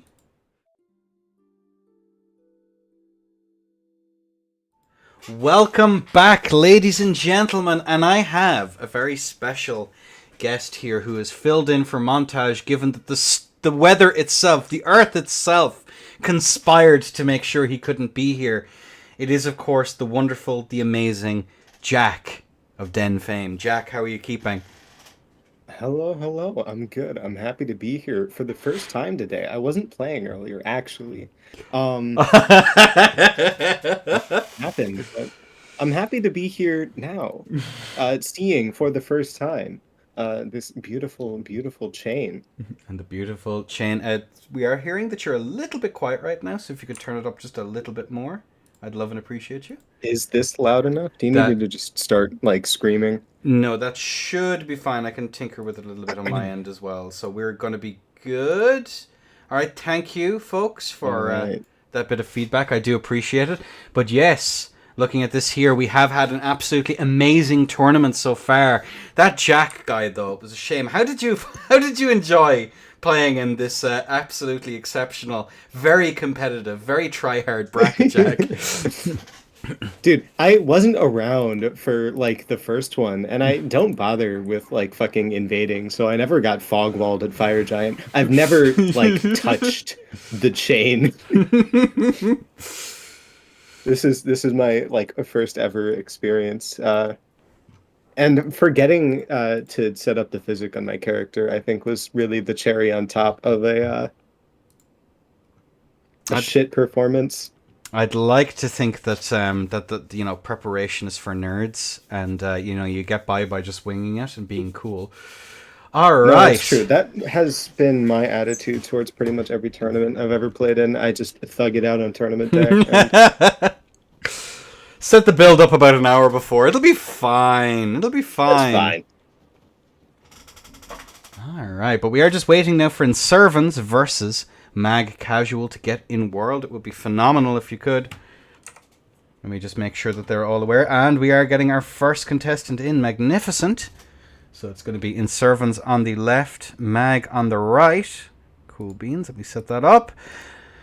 What do you what have we seen? What haven't we seen today that you'd be expecting? Well, here's the thing. Unironically, I not to be a fake fan, but I have spent much of the last hour and a half or so trying to unfuck my setup for tomorrow. Yeah. So I haven't really been watching. Okay. Well, so why don't you tell me what we haven't seen so far? Well, the biggest thing that we haven't seen is, so in the first tournament a long time ago, what was the name of it? The projectile that comes out that shoots all the little beams. Golden Land? Golden Land we've seen a bunch of as of right now. It's the other one. It's the one that kind of goes far and follows you. What's that called again? I have it on the tip of my tongue, but I can't recall. God, I can check the old challenge for the exact name on it. But I remember people arguing that should be banned ages ago. Elden Stars, yes. Oh, Elden Stars. People fought tooth and nail with us back in the day to get that banned. And it doesn't seem that it's a particularly good one. But either way, as we've seen the builds, let's just take a quick peek at our players. They are in. They are ready. Jack, will I do you the honors? Please do. On a 3, on a 2, on a 1. Allez. All right, bolts down. I did catch, I think that was on the side of Mag, 18 decks. I wonder if we're going to see the Golem Greatbow, little bit of artillery warfare, but it doesn't look like it. Both of our players running right at each other, getting right into the fray. Out comes the Stone Pot on the side of Mag Casual, trying to use that big fat AoE to knock Inservan off. Inservan rocking the power stance. Great clubs. 2 golden lands come out. Here's a third. So much bullet hell, forcing Mag all the way back into his corner of the chain. He tries to cower behind the chain, but still eating that little bit of chip damage. Swaps to a chicken wing of his own. But oh my god, the power stance. The Crouch L1 just does so much damage. But honestly, you don't need 2 of them. I'm really intrigued to see Carrion Filigreed crest on the side of Inservant, clearly looking to get a lot of these golden lands off. And he's using it to really great effect, but honestly, Mag avoiding a lot of the damage here, sitting at 1,000 health. Both of them have got their tiers. Ooh, Inservant is dangerously close. Oh, he gets his tier popped. I was going to say 600 is definitely within tier skip range for these setups here. Out comes the Gorilliant Golden Land. This one is for sure the mix-up. Inservant is very, very low here, but he's getting a lot of damage off on Mag. Yeah, he's very, very low, but these are setups where it can swing either way very, very quickly at this point in the fight. Oof, and that Golden Land at point blank there is nasty. Look at that, and there we see the nice... the Golden Lands for days. This is one of the tournaments, but it doesn't matter! Mag goes over the edge! It's for 0. Alright, Inservant takes the first stock. That was not looking good there for quite a hot minute. But my god, you just have to let gravity do the work. You just need to let gravity do the work for you, ladies and gentlemen. And it just happens. Oh my god. That was the fight I've ever seen. Fucking a million golden lands. And then just roll off the edge. I would never roll off the edge. I would never roll off the edge. You would never in a million years. I would never. I mean, would I have done? I mean, I'll actually delete that from the tournament earlier on, Jack, just so you're aware. But we can sort out the payment later. Either way, Jack, for round 2, Mag versus Inservans. Give us the count in. We're gonna go in 3, 2, 1. Boom. Allez. Away goes the bolt there. We are going to see both of our players set up as... That's going to be one. We're waiting for it. We're waiting for the E-bolt. These are going to be... There's one E-bolt. Now there's going to be 2 E-bolts. Now that's 2 E-bolts. We got it. And now we have it. We are now going to have both of our players set up for some shenanigans. Go for the rollout there once again, as we are going to see that trade come through there. In Servants taking that first stock into the trade now once more. The Gugs setting up for the stamp uppercut, but it's not going to hit, as we are going to see that's the CR1s not able to deal with the Colossal Sword hyper armor. Unfortunately, is the hyper armor there as the stamp uppercut comes out now once more. Good attempt to punish there from the side of Inservants, who does get that punish. Oh me, oh my, as we're going to see now both players wiggling around trying to set up for some shenanigans as the golden land comes out, but it is not going to hit. But there we have the little bits of projectiles actually managing to get a bit of a land there, as we are going to see now the trench warfare commence now once more, as we are going to see Inservants chill out in between the links of the chain there, just having a bit of a break for himself. All this cardio must be utterly exhausting, as we are going to see him set up his own, but it does seem as though it desynced there, so I'm not sure. Bounced off the they're bouncing off of the chain. Now, fun fact, that can cause a desync. Oh my god, he jumped off the edge! No. No shot. So this is fantastic because okay, it go on. means we get to watch another fight. Let's go. Mag takes the stock. So, just to be clear, what could have happened there, if you jump into it, you actually get like a little bit of momentum in a different direction. So what's possible is that Inservants deflected off the edge and was sent flying. That is a thing that can happen. That is a thing that can happen, just to be clear. We have our first 1-1. That's why this is the best venue. Yeah, exactly, Darce. That is exactly what can happen. Yeah, you can get like deflected off the edge and sent fucking flying. Very funny. All right. Either way, we have both of our contestants in and ready to go. Jack, will I count you in? Yes, please. And on a 3, on a 2, and a 1. Allez. All right, bolts down, physics out. Doesn't look like Great Bow's out. Oh, Great Bow is out on the side of Inservant. He takes the shot. That's going to be 1 E-bolt. Comes the there goes 2 E-bolts. Stamp on the side of a Mag Casual, trying to tank those. Got the power stance to Colossal Weapons coming out on the side of Mag here. Yeah, a little bit of bullet hell back and forth. Ooh, very, very close. Mag almost sent off the edge!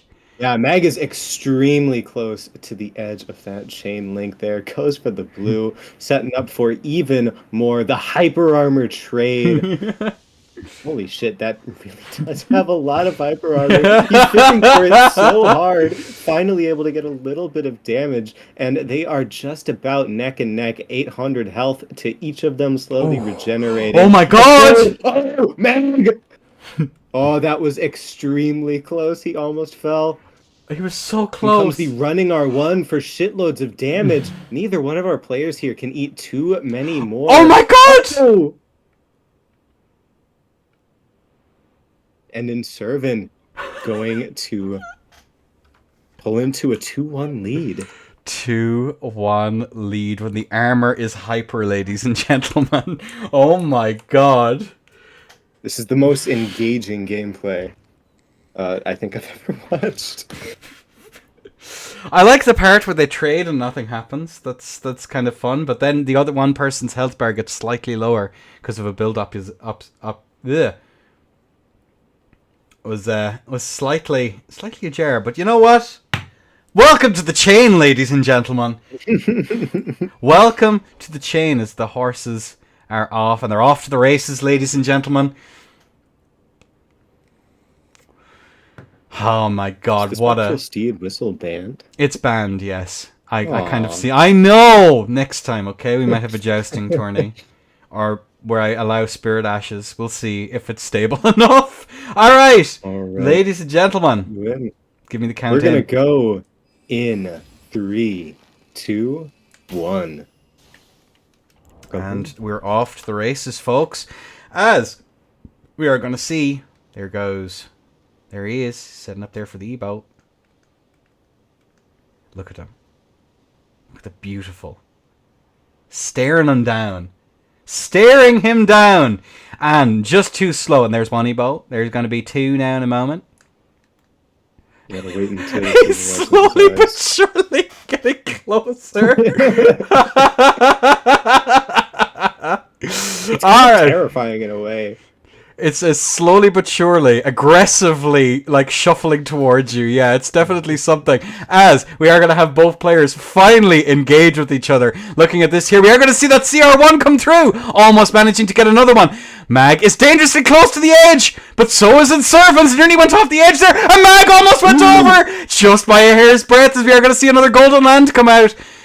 Inservins actually managing to get that punish there into a CR1, actually managing to get that interrupt, tries to go for that, is he going to be pushed off? He's up. That backstab whiff. Oh my god, as we are going to see that run R1 coming through there once more, as we see another trade, ball play, and there's a reset! God damn it.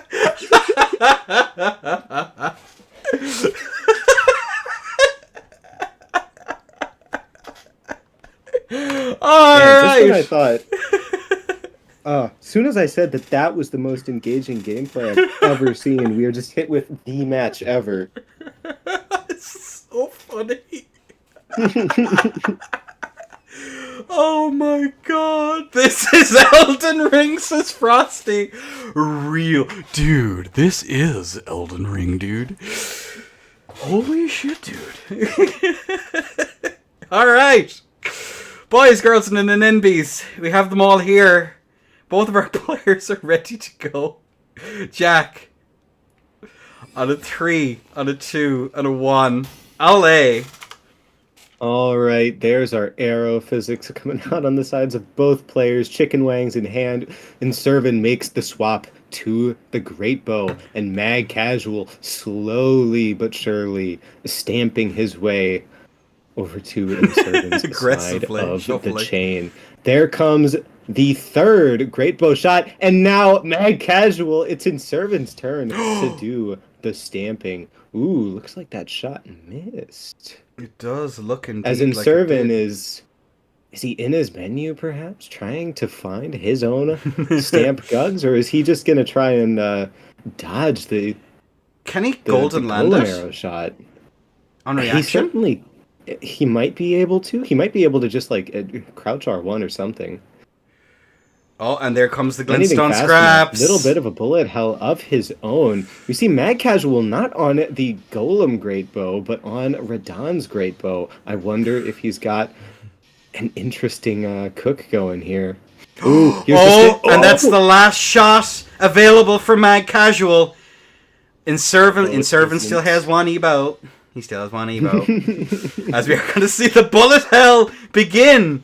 Both sides, either side. Oh my god. Ooh.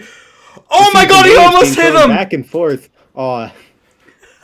Whiffs off the side of the chain. Out comes the... off to the middle of nowhere because he wasn't locked on. Defend this all right. We're going to see a little bit more of what we are so familiar with. This beautiful colossal weapon mirror. Truly see a little stunning. bit of the back and forth. Golden Land. Ooh, actually managing to land that first shockwave for a healthy amount of damage, putting Mag at a pretty sizable lead, but Inservin very quickly taking that back with that crouch R1. With the Golden Grease, this weapon really does do a shitload of damage. Ooh, Mag goes for the second R1. That proves to be a mistake. Inservin stealing back. Oh my god! He falls off the edge! I think you deserve a rest after that one. That's going to be a 3-1 win for Inservin. Inservin takes the W. Oh my god. Alright. In servants, Mag, well done to both of you for putting on one hell of a show. Oh my god. Looking at this here, we now have the semi-finals. The off-meta Janklords themselves will meet. Darcy's Scout versus the Frostman, dude. I am excited. What do you think these players are going to have for us now in a moment? What are they going to bring forth? I wouldn't be at all surprised to see even more Chicken Wing. That's proven to be a very, very dominant setup this tournament. I know in the last tournament I watched Darcy Scout play, and she was mostly on that Gugs. And I think that's also a very, very potent option, especially with that stamp sweep. We saw Frosty pull out earlier on the HTS. Very, very effective ledging tool. Indeed, indeed. And I just need to double check with the challenge now, ladies and gentlemen, as we move on to the semi-finals. What did I actually... Does it bow 7? I think it's bow 7 for this. Let me just check. Let me just very quickly check. Again, 100 buckaroos on the board here for the semis and bronze. Yes, indeed, it's going to be best of 7. First to 4. So if we can get our players in and ready, there's going to be... There he is, dude. It's the Frostman, dude. Holy shit, dude. Is he going to try and get himself stuck again? No, he doesn't. Unfork. See a little bit of LGS and board taking a little bit from Rust Bucket earlier. The pushback on LGS is something that Montage and his band of merry men and women discovered last night. It's absolutely insane how much pushback that thing can do. But Darcy is more than likely going to be on. Darcy is more or less going to be probably sticking to the Gugs, I would imagine. That would be my what would I would imagine she's going to be taken out here. But my god, what a tourney we've had so far. Lithium, welcome. I actually made a Mickey Mouse tourney. Listen, the thought did cross my mind. NA had too many super serious things recently that deserve a bit of a reprieve. Let them let their hair down. Let them get in touch with who they really are. Oh, this is true. Alright, we're just waiting on Darcy to get in here. I don't know where she's at, but she should be here now in just a moment. And looking at it here, she's taken... Darcy's actually... I still can't get over that Darcy took down Bavon. That's still kind of wild in my name. How did it happen? She just played it well. She played to the win condition well. That's more or less it. Well, shit. Were the names messed up in the Gamba? Oh dear. Alright. This is probably a mistake. We'll fix it in a moment. There we go. Alright, well we have both of our players in! As I just need to very quickly make one quick change. Boom. There we go. Alright, folks. Ladies and gentlemen, we have both of our contestants in. Are you ready, Jack? I'm ready. On a 3, on a 2, on a 1. Allez! All right, arrows down. Both of our players making their way towards the center of the chain. Darcy opting for a little bit of a late physic. Does not get punished. Gonna see Darcy, of course, on that Gugs. Frosty definitely looking to block some hits here. We see in his talismans, he's got double stamina talisman to outcome the sleep pots. We're going to see if he's able to get any value out of those devices being thrown back and forth. A little bit of damage from, is that Dane's footwork? One of the hand-to-hands. Darcy makes the swap back to... Oh, me oh my! Looking for a hyper armor trade, but oh my god, there's that nasty pushback from that LGS as Frosty starts throwing out R2s and immediately is getting a pretty sizable lead. Oh, Darcy goes for that stamp upward cut, but gets massively out-traded by Frosty's LGS as he's able to avoid almost all of that. Oh, the Palm Blast beautifully strafed. But it's honestly, Palm Blast is not a bad idea. You get that hyper armor, you get that knockdown. Now Into a comes the trade kick here, the on the kick. side of Frosty. But we're going to see the little bit more of that Dane's footwork come out from Darcy. Darcy finished off by that LGS. The Frostman took the first win there, ladies and gentlemen. GG's, and this is, of course, a first to 7, a first to 4. So not a first to 7. Jesus, that would be a bit. That would be a bit much, I think. That would be just a smidge too much. Bit. 1. There we go. Frostman is on the scorecard. In the semi-final, it does seem as though people are shouting for Darcy. Oh my god. Oh me, oh my. But we are having both of our players get to where they need to go. What a tournament so far, my god. Alright, both of our players are in. Jacques. Oh, where are we going? Alrighty. Oh, she's just collecting her souls. Oh. Very important. They're very serious. God forbid. She fought Morgoth. Alrighty. Alright, give me the count in. I'll count you in. We're going to go in 3, 2, 1. Kaboom! And there we have it, folks. We are going to see Darcy scrambling forward here, trying to get her footing where she needs to get. Frosty menacingly coming forward there as we are going to see the harpoons coming out there. Into the rock. Trying to aim in just behind that shield there, which is quite good. Onto the claymore here. Oh my god! Ooh. The wild strikes coming out here on the side of Darcy. Holy shit. The chef. Any cookers?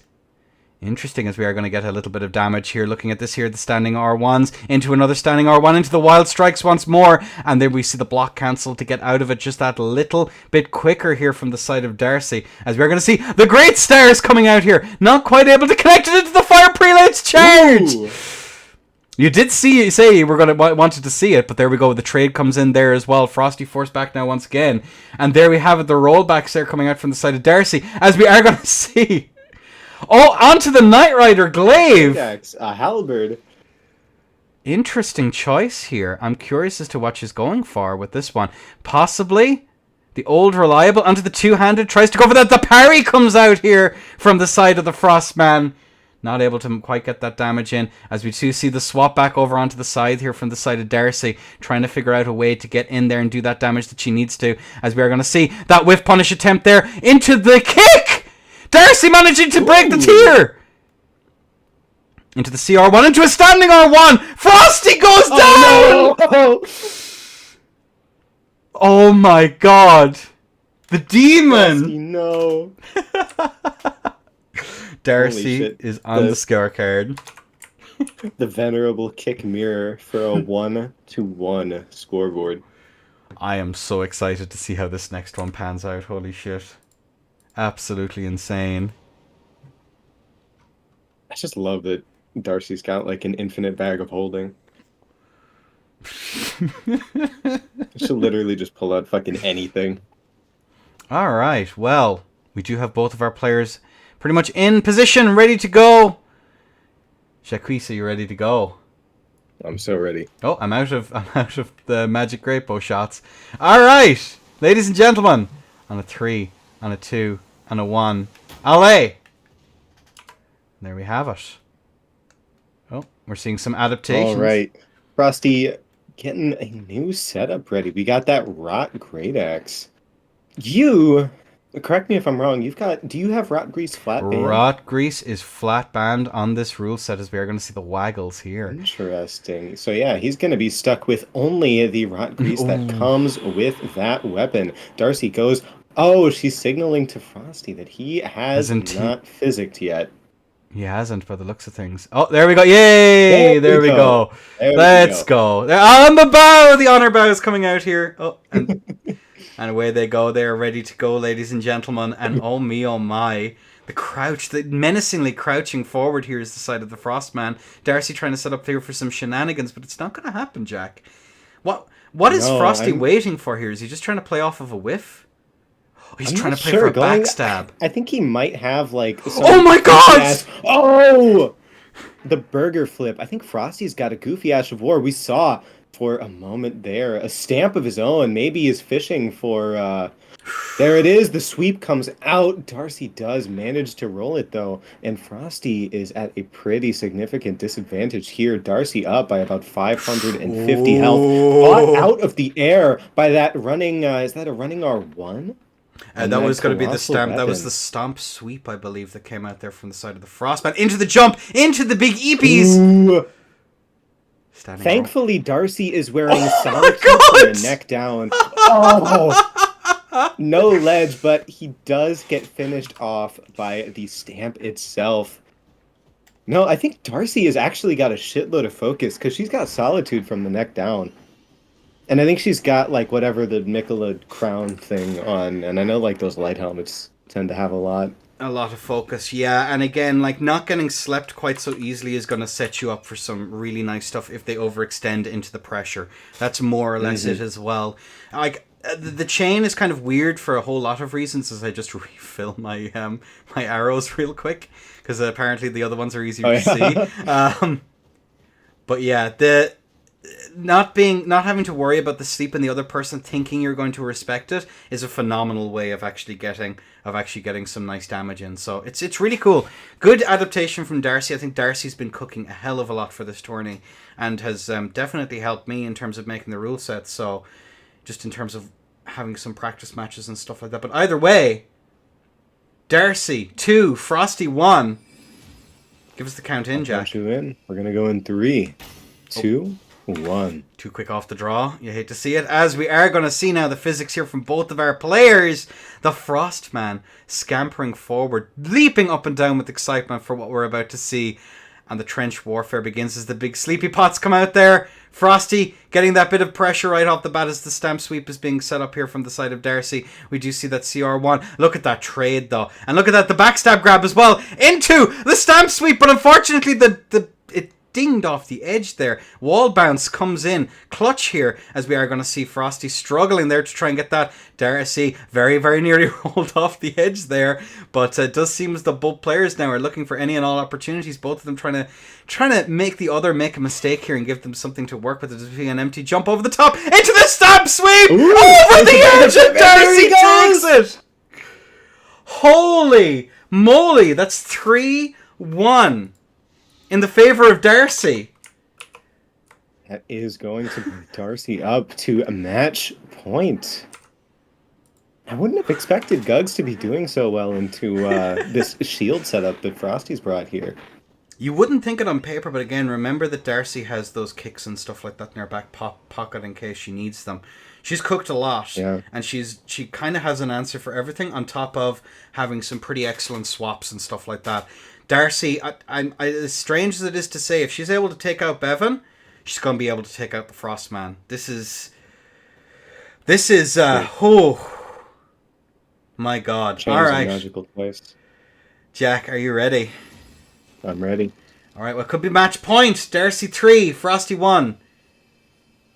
LA, kaboom, kabam, kaplowy.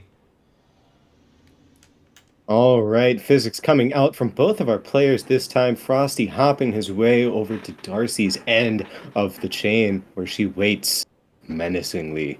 With, do we see the swap too? Is that Claymore? It does look as though Knight's it is. Great sword of some port. I believe it's Claymore. If it's Darcy, it's most likely going to be Claymore as the EPs come out now once more, and neither of them able to connect. Looks like it. Yeah. Darcy very wisely staying out of those sleep pots. Looks like she's got a stamp of sorts on this greatsword too. We'll see if she's able to land any of these pokes. Goes for the attack from stun, but Frosty is just piecing her up with these R2s. We see a little bit down of she trade, goes! But oh no! The pushback is too much. And Frosty is able to take a pretty clean win. Very, very Darcy clean here, win by the bringing looks it of up things. to 2-3. Very, very good showing there. Very, very good showing. And looking at it there, of course, Darcy still is on match point, ladies and gentlemen. The 2-3. But this could turn around in a heartbeat. This could very much turn around in a heartbeat. One mistake from either of them. Yeah.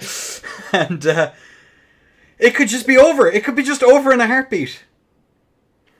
All it takes is one bad roll. Literally. A locked roll could be a death sentence is the funniest part of this. But we do have both of our contestants in. Give us the count in, Jack, at your leisure.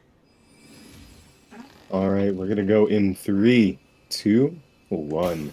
Kaboom. And the bolt is out. The players are given rearing to go here, ladies and gentlemen. We're seeing Darcy back on that Gugs there, maybe perhaps learning her lesson. As we are going to see... Ooh. Interesting choice there. I think that might have been the wrong Ash of War, but maybe she's letting Frosty know what she's cooking, which could be a possibility here as the standing R1s come out here left and right, as we are going to see that pushback from the LGS into a command the kneel. But unfortunately, Frosty's able to just taking so much damage here. Over the edge he goes into the kick, and Darcy takes it. There's no way. Darcy! Roar might have been a hell of a cook. Darcy, you demon! Oh shit! Yeah, no, good call out by fucking orangutan in chat. That goes right through shields. Oh, it does! It does. It's like coated ash, or what's it? Like the way Ice Spear used to be. Oh my god! That's huge! That goes right through shields. It straight up ignores them. I did not know It's that. like piercing fang. All right, I'm taking note shit. of that one. That's actually really good. Very good call out there, Darce. You learn something new every day. And every day's a school day. All right, and I hated school. So either way, moving on. We're going to crack on. It is going to be Goat Servants versus Basic Myth. Here, and I have to rejig all of this because Servan's name is too long. I love this. There we go. All right. There we go. In Servans versus Myth in this first 2-4. Ladies and gentlemen, what a tourney we've been having. Sasimoto, thank you so much for the 5 gifted. And of course, Twitch chipping in this month with the extra one. I love and appreciate you all. You all are amazing. The Ancient Dev, thank you for the follow. Have we had any more follows and stuff that I've missed earlier on, folks? Just Ricky Poncho, thank you. And the Shaka Snow. Thank you so much. And Fritz as well. You've been an absolute legend. Thank you so much. All right. First round here. Both sides are probably going to be staying on the Crushers by the looks of things.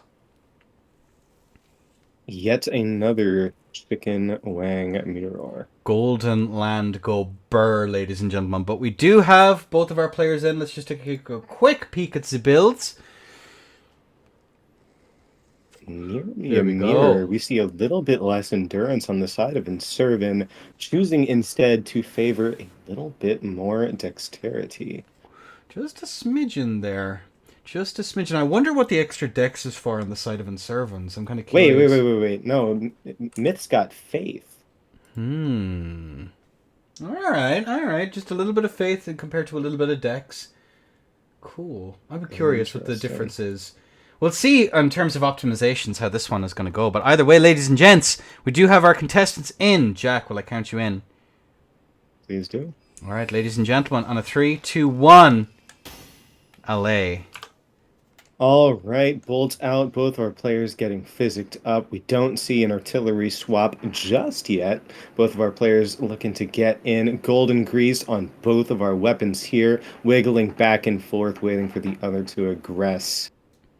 Waiting for that first golden land. Who will be the first to press that L2 button? We see a little bit of running R1 coming out on the side of Inservin, getting just a little bit. I mean, honestly, a pretty healthy chunk of damage off of Myth as he gets his talisman swapped back onto that regen, that stamina regen. Ooh, goes for the backstab whiff.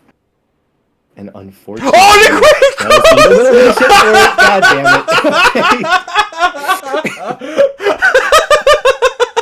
Something about locked rolls being a death sentence. Oh my god. Myth rolls off into the next life. But he will be back. So funny. Lads, I am so happy I've done this. Oh me, oh my. Oh me, oh my. What a tourney we've been having so far. Stubby, good to see you. It's a shame you didn't make it today. You would have made the bracket even more stacked, my dear. But it's good to see you, as we have both lost his equilibrium. My equilibrium is destabilized. Alright, Jack, give me the captain, bestie. 3, 2, 1. Kaboom. The bolt is out. Both players are chilling like villains here, but the time for chilling has passed, as we are going to see both players now leg it at one another here. Neither side setting up for a golden land here. They seem to be doing a pretty good job of just trying to bait each other into making mistakes, and mistakes were made as Myth is going to press their goat servants here, chilling out, trying desperately to make those mistakes, and not to make those mistakes, and exploit the other ones as a trade comes through there. Myth is quite low by the looks of things, as we are going to see the finger come out there into a punish. Myth is not looking so good right now, but one mistake from Inservants and it's going to be all over. Look at this here, the golden grease comes out now. Once more, we are going to see Myth setting up now for some shenanigans, and the old turn and burn comes into effect here, ladies and gents, as we are going to see the golden line come out. Is it going to hit? It does not, but the bullet hell commences, as we are going to see some nice damage come out on that. Looking at this here, Basic Myth going for that running R1. And Inservants almost managing to get that punish. He's taking some damage himself as the CR1 punish comes through there into a roll catch! Into the bonk stick, going burr. 1-1 on the cards, ladies and gentlemen. My God. Man, that thing is really... It's fast now. Oh, it's dangerously quick. Deceptively quick, in fact. Wait, what is... Hang on a second. We have to do some investigating. We see... Oh. Okay. Alright, we fixed it. Whew. Nefarious object sighting. Alright. Jack, I'll give you the count in, bestie. Alright. Ladies and gentlemen. On a 3, 2, 1. Allez! Alright, bolts down. Both of our players drinking their physics. Surely we're going to see the golden grease in just a second here from both of our players. Yes. Waggling towards each other as they wait for each other to make the first mistake. Myth throws out the first strike, but it is going to whiff. We see a little bit of back. Oh my God! A trade from... Oh my God! And Servant, and there he goes. Okay. Myth takes another stock here in this first to 4. Halfway there. Oh my God. I love how... Okay, hear me out. I love how the seconds are either like 30 seconds long, or they go on for like 3 minutes. This is so fucking funny. Oh my God. Oh, I've been summoned. What's up, Soap? Speaking of which, the person who won the first showing, I think, the first person who actually won a chain tourney is actually the Soap. So good to see you here, Soap. I wonder who's going to carry on the lantern of very stacked, silly tourneys. Alright, ladies and gentlemen. We have both of our players in. Jack, give me the count in. We're going to go in 3, 2, 1. Boom! And away goes the bolt there. We are going to see both of our players set up for some shenanigans. Myth is going to be running forward. Both of them staying on the exact same setups here, as we are going to see Inservants chilling out, going for that little bit of pressure here as the backstab grab, the fake grab comes through. Good rollout though on the side of Inservants, as we are going to see Myth take a substantial amount of damage in that, as the roll-ins are not real, as Inservants taking a lot of damage in that. Looking at this here, we are going to see both players chilling out. We do see a running R1 coming through here into the CR1, not quite able to connect. Good rollouts there from the side of Inservant into a little bit of desync. Oh dear, but we do see those rollouts coming out now once more. Looking at this, we do see, Myth is on the edge. He is not going to roll off here, but he is going to be clipped and shipped, forcing a 2-2. GG's. And to keep spinning the camera around for maximum confusion, I'm going to make everyone motion sick. Gintoro. Go Great Club is monstrous. The putrescent spells would be interesting here. That was something I did think of, but then I realized, like, you actually have to hit the arena. Is Assay EU? Yeah. Yes, Assay is EU, Undo. You say Assay? Assay. Or how do you say it? Ace? Assay? I just call him Assay. I can This is call him the, other words. I can call him other words as well. The great debate. Don't know. Not on stream. No, okay, fair enough. We'll be diplomatic this time then. All right. It's the great debate as to whether he's Ace or Assay or ASE, but hey, both of our players are ready. All right. Will I give you the count in, bestie? I'm ready. All right, in a 3, 2, 1. Ale. All right, Bolt's going to come down. Both of our players drinking their physicals once more, running straight to the center of the chain. Not going to see any artillery warfare here. No great bows, no nothing. See a little bit of a crouch R1 come out. Crouch R1's rolling R1's coming out from the sides of both players. Inservin is going to strike first blood. The running R1s trade back and forth. Neutral R1 landing outside of Inservin's hyper armor for a lot of damage. You really can't underestimate how much extra absorption you get when you're in that and hyper armor. Oh, Myth was very, very close to the edge there, but manages to make a speedy recovery. 710 health, regenerating slowly. Really looking to not get tier skipped by this terrifying setup here. Oh, the running R2 very nearly does it. Inservin does not get ledge, just gets launched further back on the chain, but Myth is getting pushed very, very close to his own corner, behind his own starting point. Very nearly entering the Guardian's garrison. Out comes the finger again, gets beautifully spaced by Inservin. Oh, Myth is very close to the edge and very close to death just by, reaching 0 health. All the way down to 204 health and all the way at his own end of the chain as he real quick swaps position, tries to create a little bit more space, makes the swap to the offhand halberd, goes for that finger weapon art, but is finished off by Inservin. And that's match point for Inservins. Now 3-2. Will this be another close match, ladies and gentlemen? It remains to be seen. They could have so Montage has asked, curious why Great Club is being used if neither are using Golden Land. I was going to say it's most likely going to be a handshake. There we go. And I think it's long and it does a shitload of damage with golden grease. It has the same tree spear, type thing where it has the innate holy.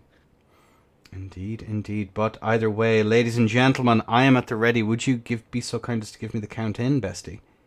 I will. We're gonna go in 3, 2, 1. Kaboom, kabam, kaplowy. The bolt is out. The players are ready. And looking at this here, both of them are rearing to go in this. Inservins in red with match point. Myth doing his best here to try and get a comeback here and force a tie here as we are going to see the CR1s coming out into that roll in. Very nicely done here by the side of Myth, but Inservins is not done yet as we are going to see both of them staying very, very engaged as we see that roll out now come out now once more into a standing R1 a trade. And it's going to be ever so slightly in the favor of Inservins, ever so slightly, as we are going to see Myth just chilling out here in neutral as another trade comes through. Inservins was very, very close to the edge there as Inservins is going to get pushed off. Holy, and that is 3-3 match point for both of our players here. Oh my god. Match point. They're both neck and neck. Both sides very, very close. Each and every one of these rounds has been either a nail biter or over in 20 seconds. So I'm not sure. Is this one going to be a fall off, or are we going to be seeing some fairly substantial back and forth here? Deep down, deep in my heart, I really, really hope it's a fall-off round. I hope someone gets a great shot. A great bow shot off of the first 10 seconds. Oh my god. Alright, we have both of our players back in now once more. Jack, would you be ever so kind as to give me the count in, bestie? Yeah, we're gonna go in 3, 2, 1. Boom! Goes the bolt. The physics shall be drunk. Both players now looking for opportunities. No sign of the Holy Land, not Holy Land, Golden Land coming out just yet. We are going to see. Oh my god, it is over in 30 seconds! Myth takes the W! There ain't no way! What a way to come back.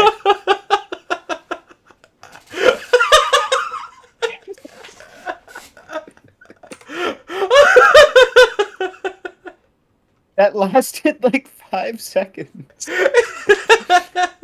I think they spent longer running at each other than they did engage. Yeah.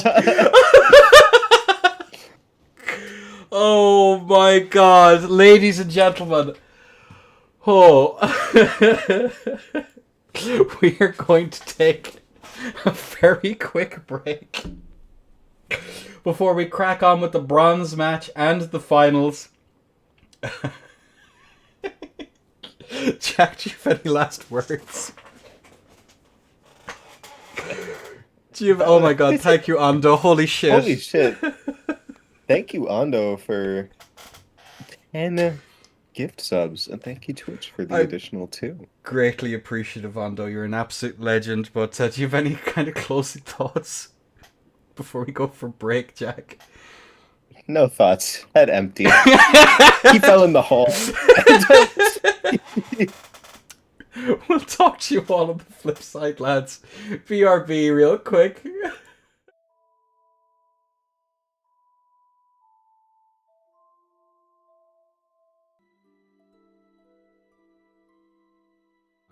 Ladies and gentlemen, you are very welcome to the first money match of this tourney. Welcome to the bronze for the NA Tryhard Chain Tourney. Have you been having an exciting time, Jack, is the big question. I've been having an extremely exciting time. The last few matches that I've been here for have all been fucking fantastic. I love to see the ledges. I love to see the quirky things that people are able to, bring out, just because the chain is a magical place where anything can happen. And magic will happen. Indeed it will. I think the highlight so far has to be that last match where, of course... I'm still laughing. A hype match point. It's all to win or lose, and down he goes at one hit. Mwah! Chef's kiss. This is what we're here for. And the fact that there's $100 on the line as well just makes it all the sweeter, ladies and gentlemen. But have there been any other highlights for you so far? Kind of things that you'd like to point out? I loved watching Darcy versus Frosty. I loved seeing the adaptations that both of them made. They're both players that, are absolutely not one-trick ponies. They see their opponent's setup and they are totally not willing to, or I should say they are totally willing to adapt. And in a much more interesting way than swapping to full goat when your opponent swaps to fists and swapping to Lionel when they swap back onto thrusting sword. Yeah, much more engaged kind of swaps that are more to kind of deal with not only just the setup but also the player as well, which is very, very exciting, and I generally do enjoy it. And is this... Hang on a second. Y'all need to see this absolute atrocity. Very good. Oh, dear. What the hell is this, Oh, Frosty? dear. What the hell is this, Frosty? Is that Vikes? I know what he's... Yeah, it's Vikes. That's Nanaya's torch. I think he's going to use that, the, elevated hit stun mechanic to, That wasn't very nice. the ledge Frosty. with an R2. That wasn't very nice. I How long hate does that them! stay there? Not very long. It's all good. Oh, okay. All right. Oh, it's like that DLC thing. I thought it was like the warming stone. No, that would be very, very funny as we hear the the buzzing for 20 minutes. Amazing. And Matty Derivative, I have no idea how to pronounce your name. Thank you for the follow, bestie. But, ladies and gentlemen, let's just take a quick peek at whatever the fuck is going on. What is this build, Frosty? What is this build? Clown shoes and all. The dashing, handsome, clown shoes wearing fellow. My God. My God. Absolutely powerful, ladies and gents. Dear Lord. But, either way, both of our players are in. Jack, would you do the honors, bestie? Let's do it. We're going to go in 3, 2, 1. Alright, the bolt is out. The players are doing... Starlight shards on the other side of the chain ain't a bad idea, all things considered, as we are going to see this dashing, handsome, clown shoes wearing fellow head off in towards the great bow shot here of Inservans, who... That's Wanibo. As we are going to see now, the swap back over goes on to the... He's on the HTS, as the Vikes is not going to connect there. It is going to connect that time, though. Good rollout here on the side of the Frostman. And looking at this here, we do see that jump over the top there from the side of Inservants, as we do see the torch back out, put away into the madness. We've gone mad here, ladies and gentlemen. Into a trade. Frosty is very, very low, as he is going to physic. Too late. Oh, I see what he was doing. Oh, shit. Okay. The explosive physic. Hell of a cook, hell of a chef, entered the kitchen just a little bit too late. Oh my God, what a legend. It was too hype to be real. That is hysterical. That is actually hysterical. God, now I want to see him try and land it. Oh, but he landed in the catacombs real quick. He'll be back in a second. Did he PvE to get this build together, though, is the question. He might have to teleport out. Oh, God. Frosty would never cheat. He's too honest. Oh, yeah, he's at... Okay. Yeah, okay. He'll be back in a second. That snowman is someone that should not be as close to the grill as he is, but he simply does not care. That is actually pretty true. Rolling Sparks might be firing the chain. I'm not sure, actually. People tried perfumes and it just didn't do particularly good. It's kind of sad that perfumes are... I mean, I don't think it's that sad, because I imagine a meta in which perfumes are good and it makes me want to vomit. But it's still kind of a bummer that they added something that is just so ass. Oh, sorry, did I marked the score in the wrong part. My apologies, folks. Control S. There's quite a few things that need to be kept an eye on. My apologies. There we go. Fixed it. Alright, folks. We have both of our players in their respective corners. Jack, will I give you the count-in, bestie? Yes, sir. Ladies and gents, on a 3, 2, 1, LA. All right, Bolt is down. Physic coming out from the side of Inservin, not coming out on the side of Frosty, and now we know why. Bunny hopping his way towards Inservin with that great arrow knocked, managing to roll that golem arrow very, very beautifully there. Inservin bunny hopping a little bit. Ooh, throwing out the R2, fishing for that hyper armor trade. Follow it up with that true combo R1. Roped Frenzy Pots coming out from Frosty, trying to get that build up on Inservin, who makes the swap. Ooh, the giant pot knocking him out of the air. That bar has got to be, even with the, Giga Stalwart, or clarifying, forgive me, talisman, that bar's got to be very, very full. He eats the bolus, but does not get it off for free. But holy shit, that is a lot of damage off on Frosty as Inservin fishes for another R2 trade. There's the backstab. It did kill Frosty. Did in fact kill Frosty. Did in fact kill him. I thought there was 3 HP with his health bar. Yeah, there was 3 HP, and then he just immediately went back up to full. That's weird. Oh well, yeah. Inservins takes the second one. I thought there was 3 HP left. It looked like he backstabbed him and it was 1, and then he got Blessed Dew like up to 3, and then yeah, I'm super confused as to what just happened there. Oh well, he rolled off the edge regardless, possibly knowing something was wrong. So, Interesting. strange things happen on the chain, my friend. The chain does not obey your Euclidean physics. As we see Frosty dabble in the arcane. Alright. Actually, let me just take a quick peek at the build here real quick, and we can kind of... Yeah, 20 Faith from the side of Frosty. No arcane, unfortunately. It would have been very funny. My bit was just not quite what it needed to be. And in Servants, of course, rocking that 54 strength build. I would kind of like to see Frosty get that proc off, just because you see he's got the Aged One's Exaltation, he's got the Madding Hand, he's got the Nefarious Hat. I don't know what that's called. But all those buffs gotta be fucking insane damage when he actually gets that punish off. If he gets that punish off is the thing, and that's a huge maybe on that one. Because again, remember, like, while it is true, as we see in Servants, swap over onto the fancy hat. Very nicely done. But Jack, give us the count in, bestie. I will. We are going to go in 3, 2, 1.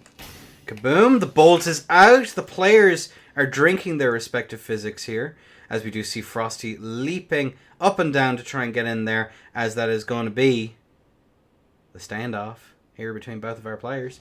There's one E-bolt. There's going to be 2 E-bolts, as we are going to see a little bit of damage there coming out. Good jump over the top there from the side of Frosty, trying to get as much damage in as he can. He must be pretty close to getting that madness proc here, as we are going to see that jump over one come in to try and catch him. There we go. Some counter pressure coming out on the side of Inservans, as Frosty's going to try and get that roll catch, but unfortunately it's not going to happen, as Inservans is going to be taking a little bit of damage. Good rollouts here coming out now once more, as we are going to see that trade coming through. No trade, actually. Frosty is just doing an absolutely phenomenal job of getting that madness built up as much as he can, as a jump over the top comes out. Inservans goes for the bolus. I'm not sure if he got it off or not, as Frosty almost jumps off. Ooh. Inservans chilling out here, as we do see the big rock pot come out there. It is not going to land, but Inservant's taking yet more damage. Frosty's barely been touched here, but when he is, it is a lot of damage, as we do see that rollout come out now once more. Good showing here from the side of both of them, as the madness pot comes out, getting a little bit of extra chip here, a little bit of that madness build up, as we are going to see that jump over the top. Frosty! All those hours on HTS finally coming to fruition, as we are going to see that standing R1, Inservant's nearly knocked off, and he's going to be hit. Frosty taking the W. Very clean play right there by Frosty. Really just like avoiding those trades, which you see in Servant throwing out so many of those Sword Lance R2s. It's so fucking terrifying. It's 1,000,000 damage when it lands, and 1,000,000 more when you get that R1 true combo. And Frosty did a really great job of just not trading into it, and actually throwing out a lot of R2s and jump R2s to interrupt Inservant and his hyper armor. Indeed, indeed. Well, it does seem as though we have both of our players in their respective positions. Jackie, my boy, would you be ever so kind as to count me in? We're going to go in at 3, 2, 1. Kaboom, kabam, kaplowy. The bolt is out. The players are in their respective positions, as we are going to see Goat Servant here go for his respective buffs, and the Golden Land is out, as we are going to see now the Frenzy Flame out here from the side of Frosty. Not sure what the point of that is. Interesting choice there from the side of the Frostman, as the bullet hell continues, as Frosty's going to just continue to engage regardless, as the giant pot is going to go wide. Unfortunately, neither side necessarily wanting to engage, as we do see another one here from the side of Frosty, who does get the pot off! Ooh! Nearly knocking Inservants off and disrupting the lock-on as well, making sure that those flames do not actually, those little projectiles don't hit, as we are now going to see Frosty set up here for the madness shenanigans once more. And the madness pot comes out here as well, into another madness pot, getting that build up slowly but surely, as Inservants is just taking a little bit of that chip, slowly but surely building up that madness bar. And again, a good roll out there from the side of the Frostman, who is going to be rolling out now once more, goes for a running attack. It's not going to connect. To jump over the top there is not going to connect either, as we are going to see Frosty go for a jump over the top. We do see those rollouts come out here, setting up here Maybe the tier list was wrong. Maybe Vike's War Spear isn't the best weapon anymore, as we are going to see now. These setups, good roll out there from the side of Frosty, as we do see that Madness Pot get a little bit of utility there as well. And gets it again into a trade. Frosty's on the edge, but he does manage to just about get away as another Madness Pot comes out. Frosty has been slowly but surely chipped down, and that's going to be Frosty sent home! Goat Servants taking another stock, ladies and gentlemen. It's going to be 3-1 in this first 2-4. Oh my lord. In this bronze match, ladies and gentlemen. And I would love to know just what the fucking focus number is on Inservin on that build here. You see the Solitude, you see that bulbous fucking... What is that hat? Why don't I know what hats are called? It's the Envoy crown, isn't it? Envoy, yes. I've spawned it in so many times I remember he's it. Got...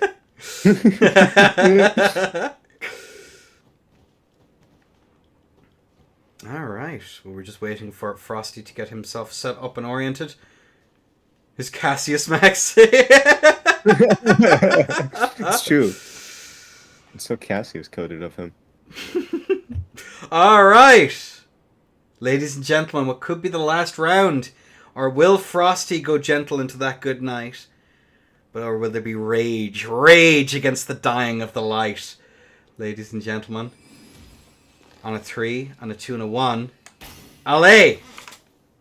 Alright, the arrows down, physics coming out this time on the side of both players. We see Frosty's got a little bit of a shield and what appears to be the matting hand on his other hand. Seeing Servant with that great arrow knocked, ready to snipe Frosty. Beautiful reaction roll on that arrow coming from a million miles away.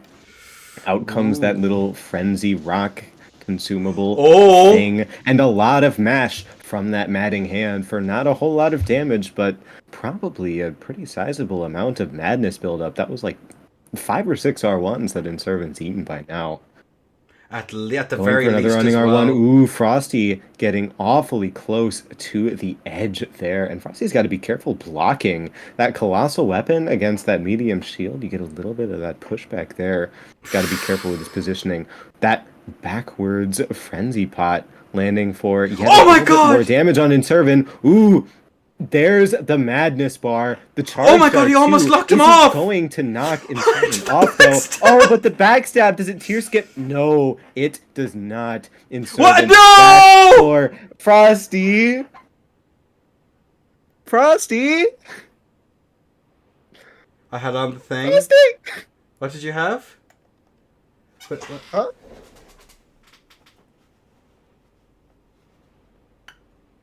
What happened? Chaos took over. I'm not meant to be a pot. What was the thing?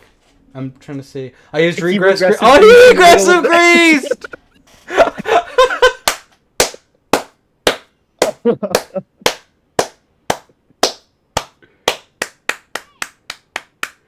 No. GG's, ladies and gentlemen. GG. As he leaps off into the ether. Frosty. No. You hate to see it. GG's and servants, you've taken the W, my friend.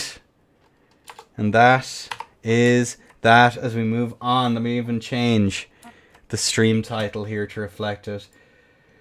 The grand finals, folks.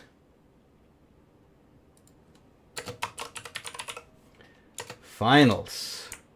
There we have it. Grandest Elden as we Ringest watch finals. As we watch Frosty float on, shining on that crazy diamond. An excellent showing here. He did better than he did last time in the chain tourney, which was a round 1 knockout apparently. So well done, well done, well done all. As we are now going to move on, as Frosty now disappears, but still here in our hearts and dreams.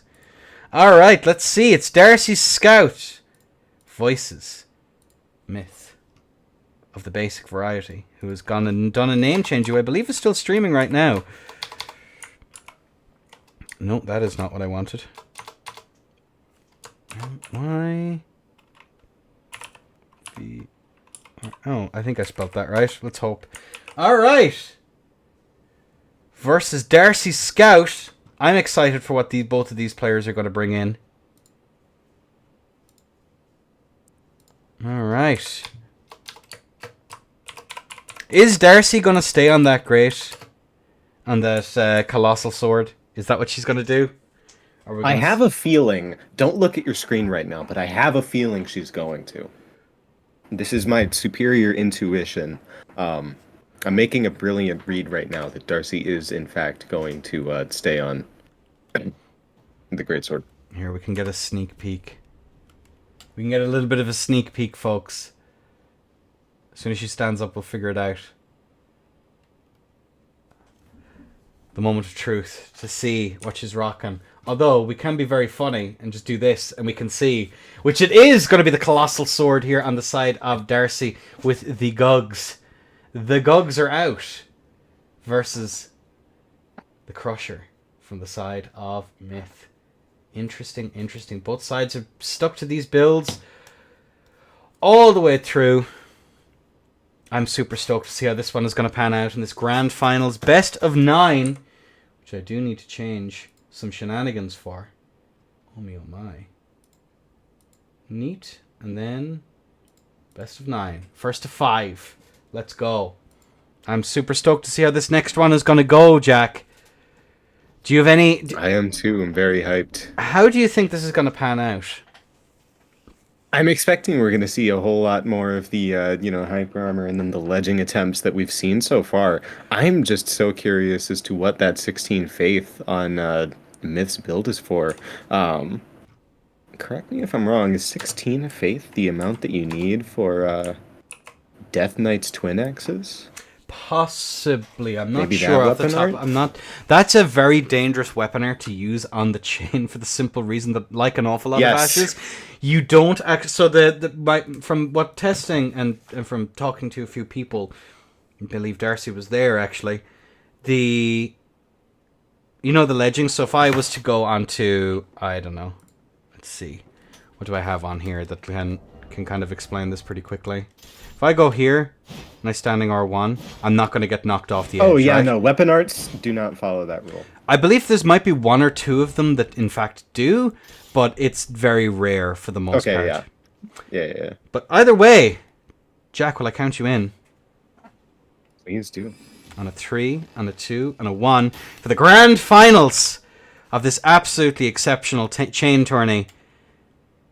Take it away. Yeah, Bolt is down. We're seeing physics coming out from both players. Surely the bullet hell, there it is, about to start. Beast Roar comes out on the side of Darcy, just a little bit too far away for it to land, though. Out comes the Rock Pot. Darcy manages to iframe it beautifully.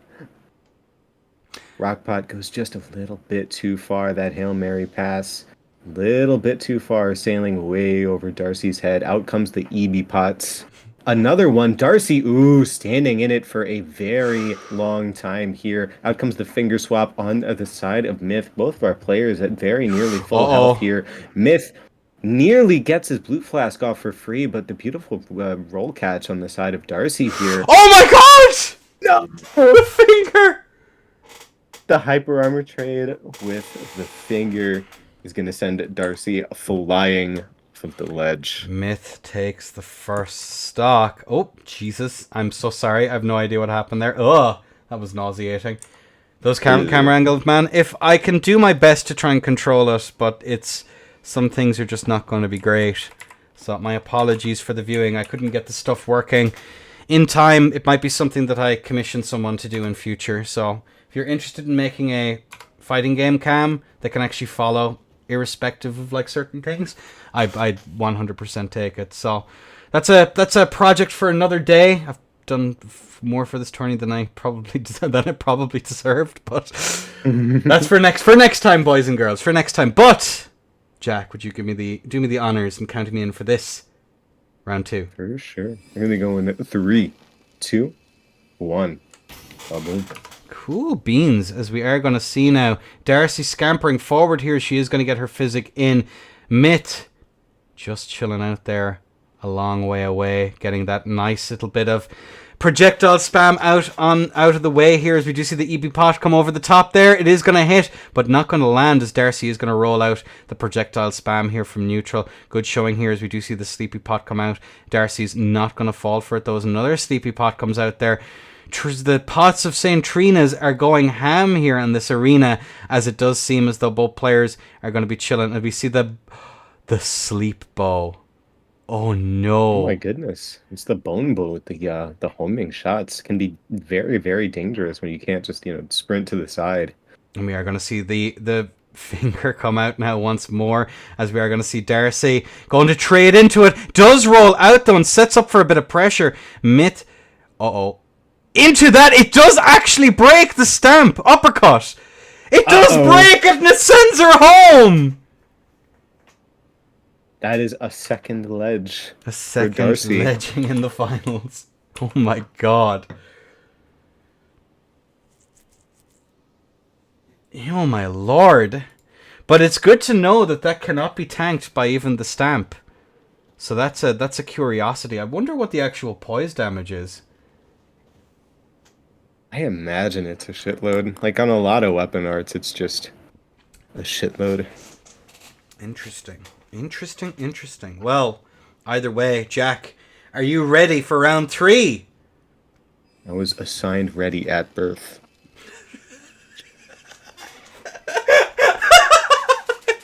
Just go. Just fucking go. Shut the fuck up. Apologize for... I know, I'm told I make people speechless. We're gonna see both of them sprinting towards the center of the chain. Out comes the hefty rock pot on the side of Myth. Beautifully rolled once again by Darcy. There's the finger swap, turning it away to avoid very, very clean spacing, avoiding that punish from Darcy there. Darcy once again trading with the first part of that finger ash and rolling out of the second part safely. Myth backing off, trying to make that swap back to his big old chicken wing, and we have got another colossal mirror. Out comes the EB pot. Ooh, Myth goes for his blue flask, but isn't actually able to get it off for free. He's all the way down to 700. Darcy ledged for a third time. I'm seeing a trend here. A little bit. Sent to her demise, and away she goes. Myth on 3. Darcy, nihil. My god. Myth being anything but basic as of this moment. This could be gaming. There could be a serious amount of gaming here, alright. Holy sheesh. Alright, well, we have both of our players in. Give me the count in. Kind sir. We're gonna go in 3, 2, 1. Boom! Goes the bolt. And there we have it. We are going to see Darcy scampering forward, getting that late physic in right off the bat. Myth is going to be running forward, but we do see the harpoons coming out here. The harpoons indeed. Good roll out there from the giant pot coming out here from the side of Darcy, who rolls it again. Myth not electing to go for quite as funny shenanigans. Almost lost the last one. We see a jump over the top there. Myth rolling through it into the ledge! Another ledge! Oh! Darcy finally getting a little bit of vengeance. She did. Finally able to knock Myth off the chain. Oh my god. Overly enthusiastic with those sleepy pots, and it cost Myth dearly, ladies and gentlemen. It cost him dearly. Pause. What's up? What's up, Monty?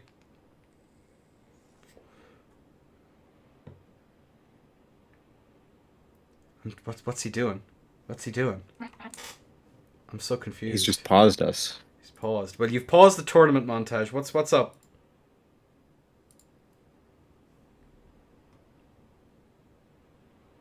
Damn pause. Yeah, I know, right? We'll just stop the tournament this instant.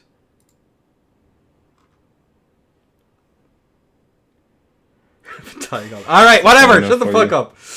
Alright, ladies and gentlemen. We have both of our players in. Jack, are you ready? I'm ready. All right, and a 3, and a 2, and a 1. LA. All right, we're gonna have physics coming out on the side of Myth. Another physic coming out on the side of Darcy. We're gonna see the. I've forgotten what that thing is called. Golden Land. The Flintstones Starlight grab- Shard. Yeah, there we go. Starlight There Shard, we Jesus. go. There we go. I played this game. Out come many EB pots from the side of Myth, lobbing them real far. Out comes the rock pot right at the ground, going for the crouching R1s, and Darcy slowly stamping her way towards Myth, very, very menacingly. Ooh, goes for the uppercut. Myth is way too far away for that to land, unfortunately. Oh, Darcy's so close to the Darcy edge. is extremely close, but is that enough? It is! And she got him again. Bro. Every single fight in this set has ended with a ledge, and I fucking love it. Oh my god. Let's fucking go. Like, the uppercut is really strong. Like, to be fair, the only thing that really was able to stand against it was the finger, right? That was the thing. Yeah. Like, at the end of the day. But now that Myth is on something that Darcy knows for a fact can basically get the uppercuts off for free. Like, that's huge. That changes everything, like, so much. It changes the dynamic of the fight and changes Darcy's win condition. Because before, all Darcy could do was whiff punish and try not to overextend to make sure that she didn't run into the clenched fist that is just waiting there. But now, The thingy. that we've seen the swap off, it's a completely different story. But either way, Jack, give me the count in, bestie. We're gonna go in. 3, 2, 1, go. Boom. And away we go as we see Darcy scamper forward. The physic drank. Myth swapping now onto the sword lance here by the looks of things. As Darcy is just chilling like a villain here as the trench warfare begins, ladies and gentlemen. But unfortunately, they're over the top now, ladies and gents. And over it, we do see that immediate punish into that R2, and no, crouch R1 actually, my apologies, that comes out there from the side of Darcy, as we are going to see now Myth use this different setup here to try and get that change. But into a stamp sweep, into a standing R1, goodness. into a CR1, into the stance sweep again. But the uppercut is just not going to be there to hit it, as we see the setup there for the finger now once more. But Myth reconsiders as we see a swap over now into the off halberd here, which is very, very interesting, as we do see now both players chilling out. We're looking for an opportunity to come in. They're both a chain link away from each other. Oh my god, and it almost landed. I do not think Darcy was expecting that roll whiff. I think they thought they were close enough. Oh! Myth very, very near the ledge there. Backed all the way onto just about the last link of the chain as he moves back and forth trying to get his inventory sorted, using that little bit of bunny hop, the sleep pots, the EB pots, trying to create a little bit of space between himself and the oh-so-threatening, oh-so-menacing Darcy Scout with that Gugs making her way towards, and they've gone all the way back to the other end of the chain. Throws out the R1, goes for the stamp, throws out another R1, a third R1, Oh, the R2! a fourth R1, into the full the charged charged R2. R2. And Myth then reconsiders going for these backstab attempts here, as he is just playing a little bit too dangerously here. He knows that the win condition here, believe it or not, is going to be to try and get that backstab of some capacity, but he's going to be guard broken! And the first match of this stock that wasn't going to be a ring out. And that's going to be 3-0 at 3-3. Darcy coming back. Holy moly. Hand to hand takes the W, as we have what seems to be some kind of UFO here in the middle of the chain. Not a single rejection happened. And I feel like generally people are like not really vibing with faith builds. Yeah, a few people tried it early on, but everyone who's tried mage and stuff like that just reconsidered. Like even with dragon breaths allowed, which they are, no one actually, like, they used them once, realized the other person was just going to laugh and tank it, and then that was basically it. Yeah. So, you know, there's possibilities for mages to do well here. I think someone like Lucy would do really, really well, especially with setups like the bees and stuff like that. But even then, you're looking at Catch Flame Sling still being like the top ones with a little bit of Wrath of Gold. But either way, we have both of our players in here. Jack, are you ready? I'm ready. On a 3, 2, 1, allez. All right, Bolt's going to come down for what appears to be a beautiful Gug's Mirror. We're going to see what Ash of War Myth is choosing to rock. I am guessing it is going to be some variant of Stamp, looking to ledge Darcy for a 4th time. Beautiful jump on the side of Darcy there. Out comes the Stamp of her own, but getting punished, and she's very close. Oh my god, she tanked it! Oh shit. Many such cases. Oh my lord! Ooh! Knocked in the air, but it is further down the chain rather than off of it. But Myth is in a pretty gigantic health lead here as Darcy goes for a whiff punish. Isn't actually able to get any damage off, but able to catch Myth on his aggression a little bit. Backstab whiff, gets punished by the Crouch R1, stamping back and forth. Oh. Fucking, I love hyper armor. I love this so much. And just like that, Darcy is actually, she's on her way to a comeback. Myth has still got his tier, so despite the health bars, he is in a bit of an advantage here. Oh, no more. Neutral R1 is actually, able to pop the tier, trades back and forth. Darcy extremely close to the ledge. Myth backs off, get that blue feathered branch sword on, manages to pop it by swapping his talismans. A very, very smart play on the side of Myth here. Darcy is not quite in that threshold yet, sitting at 700 to Myth's 500. Throwing out the getting that interrupt. Stamp, but actually gets caught outside of her hyper armor. A little bit of crouch waggle back and forth. Myth is one shot, just about. And they reset to neutral, waggling a little bit, looking for safe opportunities to get in on the other. Neither one wants to run into what is really certain death for either of them. Out come the glintstone scraps. Out come the sleep pots. Whole lot of projectiles coming out from Myth, trying to finish off a very, very low health Darcy, who, by the way, has not swapped onto blue feathered branch sword. She's just Darcy, content please. to chill. She's just content to chill as we do see Myth going for yet more projectile spam.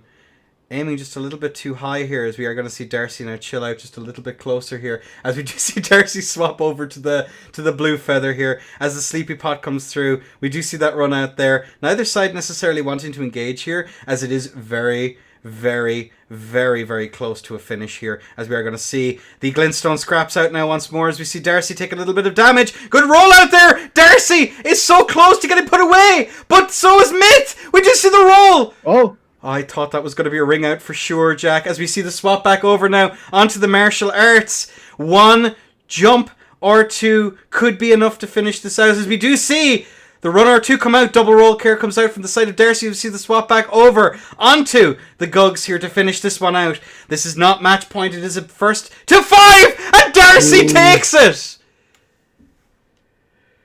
Oh my god. Darcy is on match point, ladies and gentlemen. Holy shit. That was insanely close. By a hair. Every one of these fights is either like 5-second ring out or just absolute fucking millionaire nail biter. The comeback is real. My god. Oh dear, oh dear, oh dear. This is match point for Darcy. She has one stock to play around with. And then it'll be match point for the tournament, ladies and gentlemen. Jack. Will you count me in? I will. We're going to go in 3, 2, 1. Arrows away. Thanks, Jackie Bestie. And Allay! They are off, ladies and gents, as we are going to see Darcy now going for her physic. Myth having to lock in here, ladies and gents, as we engage now once more in the trench warfare, as Darcy does take a little bit of damage as another Sleepy Pot comes out now to get an extra little bit of build up, as Darcy's just going to tank yet more and more. Myth here continuing to go with this projectile spam, as we are going to see now Darcy chilling out here in this long neutral, but a chain link at the distance as she's going to be whiff punished here into the stance sweep, goes for it late, and unfortunately the tracking on the Gugs is not going to be able to catch that, as we are going to see now Myth proving that they aren't basic in any way, shape or form, going for those rollouts there, as we do see some CR1s, and we see the roll punish there, comes out into another roll catch, setting up there for another one, aiming down to get that extra little bit of range as well. Here's the side of Darcy, who's going to be engaging in these little stutter steps, as we do see the attempted roll catch there with the CR1. It is not going to land. Looking at this here, we see both of them go for it! Ooh. And that's going to be Darcy taking the win, ladies and gentlemen. Darcy takes the win. And what a way to win. Holy moly. Darcy scouting out that victory. As someone in chat says, Myth has been busted, ladies and gentlemen. Oh my god. Holy sheesh. That is going to be Darcy taking the tournament. The winner of the chain. Probably one of the most stacked tournaments we have ever seen for the last 6 or 7 months, ladies and gentlemen. Jack, what are your thoughts? That was one of the most fucking intense fights I have ever seen. It is just like the perfect mix of wacky bullshit and like a genuine, very intense play. You don't get to see it a ton with Hyper Armor Mirrors, but that was like genuinely really fucking awesome to watch. What a tournament, and I will say Darcy has helped me a little bit while I was testing during the week. So thank you. I know that she was in a Montage's Fight Club. She cooked for this one, boys and girls, and my word, did that show in the wind-up. And let me finish this tourney out. But Jack, there are more tournaments coming, bestie. Could you give us some details on what's happening over at the Den as I have you? Absolutely. We've got festivals of combat for both Europe and North America happening this weekend. And if yes, you who is watching this tournament, listening to me right now, if you are North American and you are interested in playing in a tournament, by all means, join Elden Ring PvP, get playing ladder. We've got spots open for Sunday. And we would absolutely love to have you there. Oh, I used to have a command for joining your PvP. I'd have to find it. Hang on a second. Let me just post a link there. Do you have a link to the challenge that I can that I can post in chat as well? I absolutely do. Give me just 1 second to Marvelous, and I'll post a link to ERPVP if people are interested in joining the NAFOC. There we go. September 24. CNA. I don't know if I have perms to post links in your chat, so yes, I'll you do. Stick it Everyone there. does. Everyone does. So Okay. just post it. All right, sick. And there we go. There we go. All right. And obviously, ladies and gentlemen, we have our own tournament this Sunday coming up as well. It is going to be the PSN Beginners Bracket hosted by the wonderful, the amazing Heartbreaker Jaker.